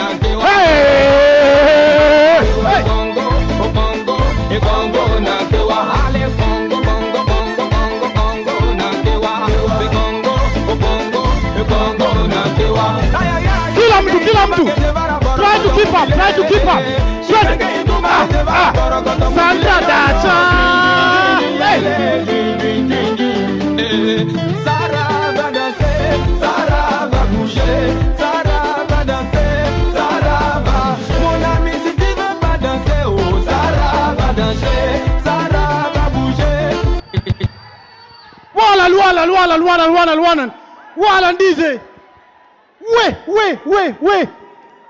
And that was just the introduction. Ngoja. Bado mambo. Sasa ilikuwa tamu mpaka DJ pia akaenda kudance ndio amerudi. Wait DJ, you don't get excited like that. Angalia mwenye kwa kando yako, mwambie ile style unatoboa next. Tell them that style. Toa ile style ulitoa nini? Ukraine mpaka wakafukuzwa.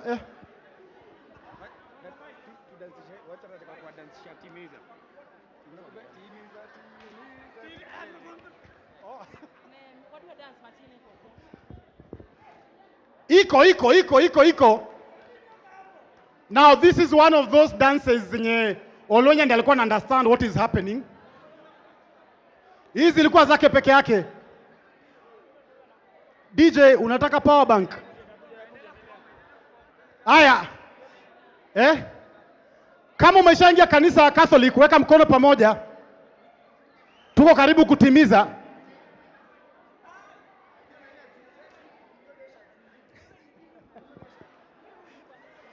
Wewe. Wewe. Hey, violence.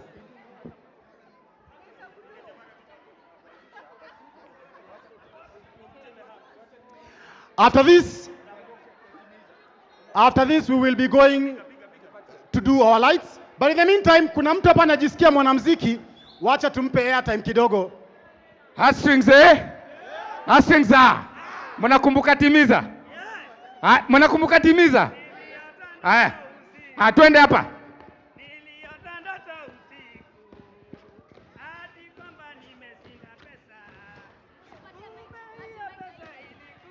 Hapa.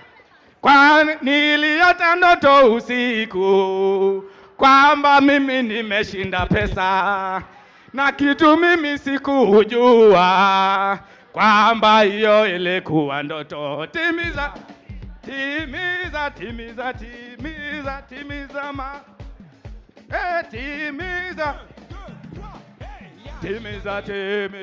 timiza maono yako, timiza. Hapo ulipo. This whole month I haven't felt this much heat. Have you? Mimi nakwambia hapa iko joto.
donnez-moi un peu d'amour.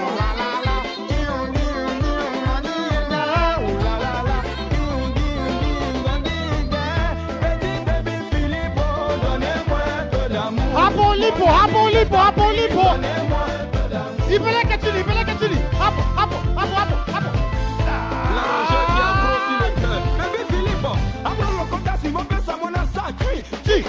Follow the leader. Peleka chini, peleka chini, peleka chini. Wale magoti ziliisha. Hoi.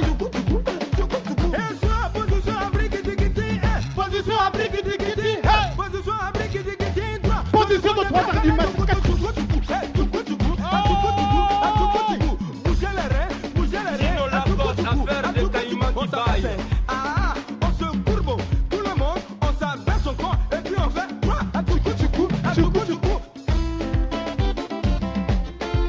This one for Wilfred Maina Olwenya.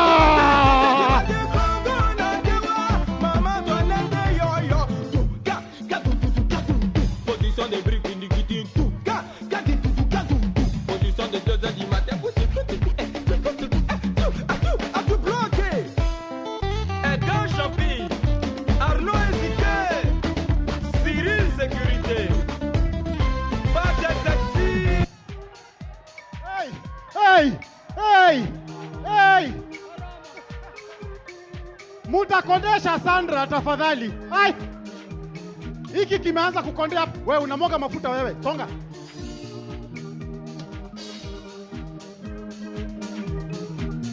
Hapo hapo. Tuko mwanzo wa misa kanisa Katoliki.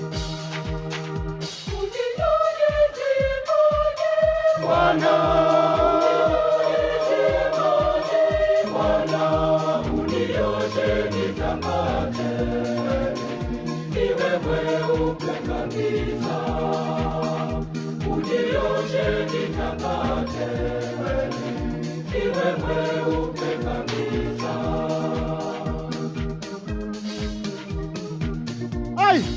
Mungu wetu ni mwema wakati wote. Mungu wa Olwenya ni mwema wakati wote.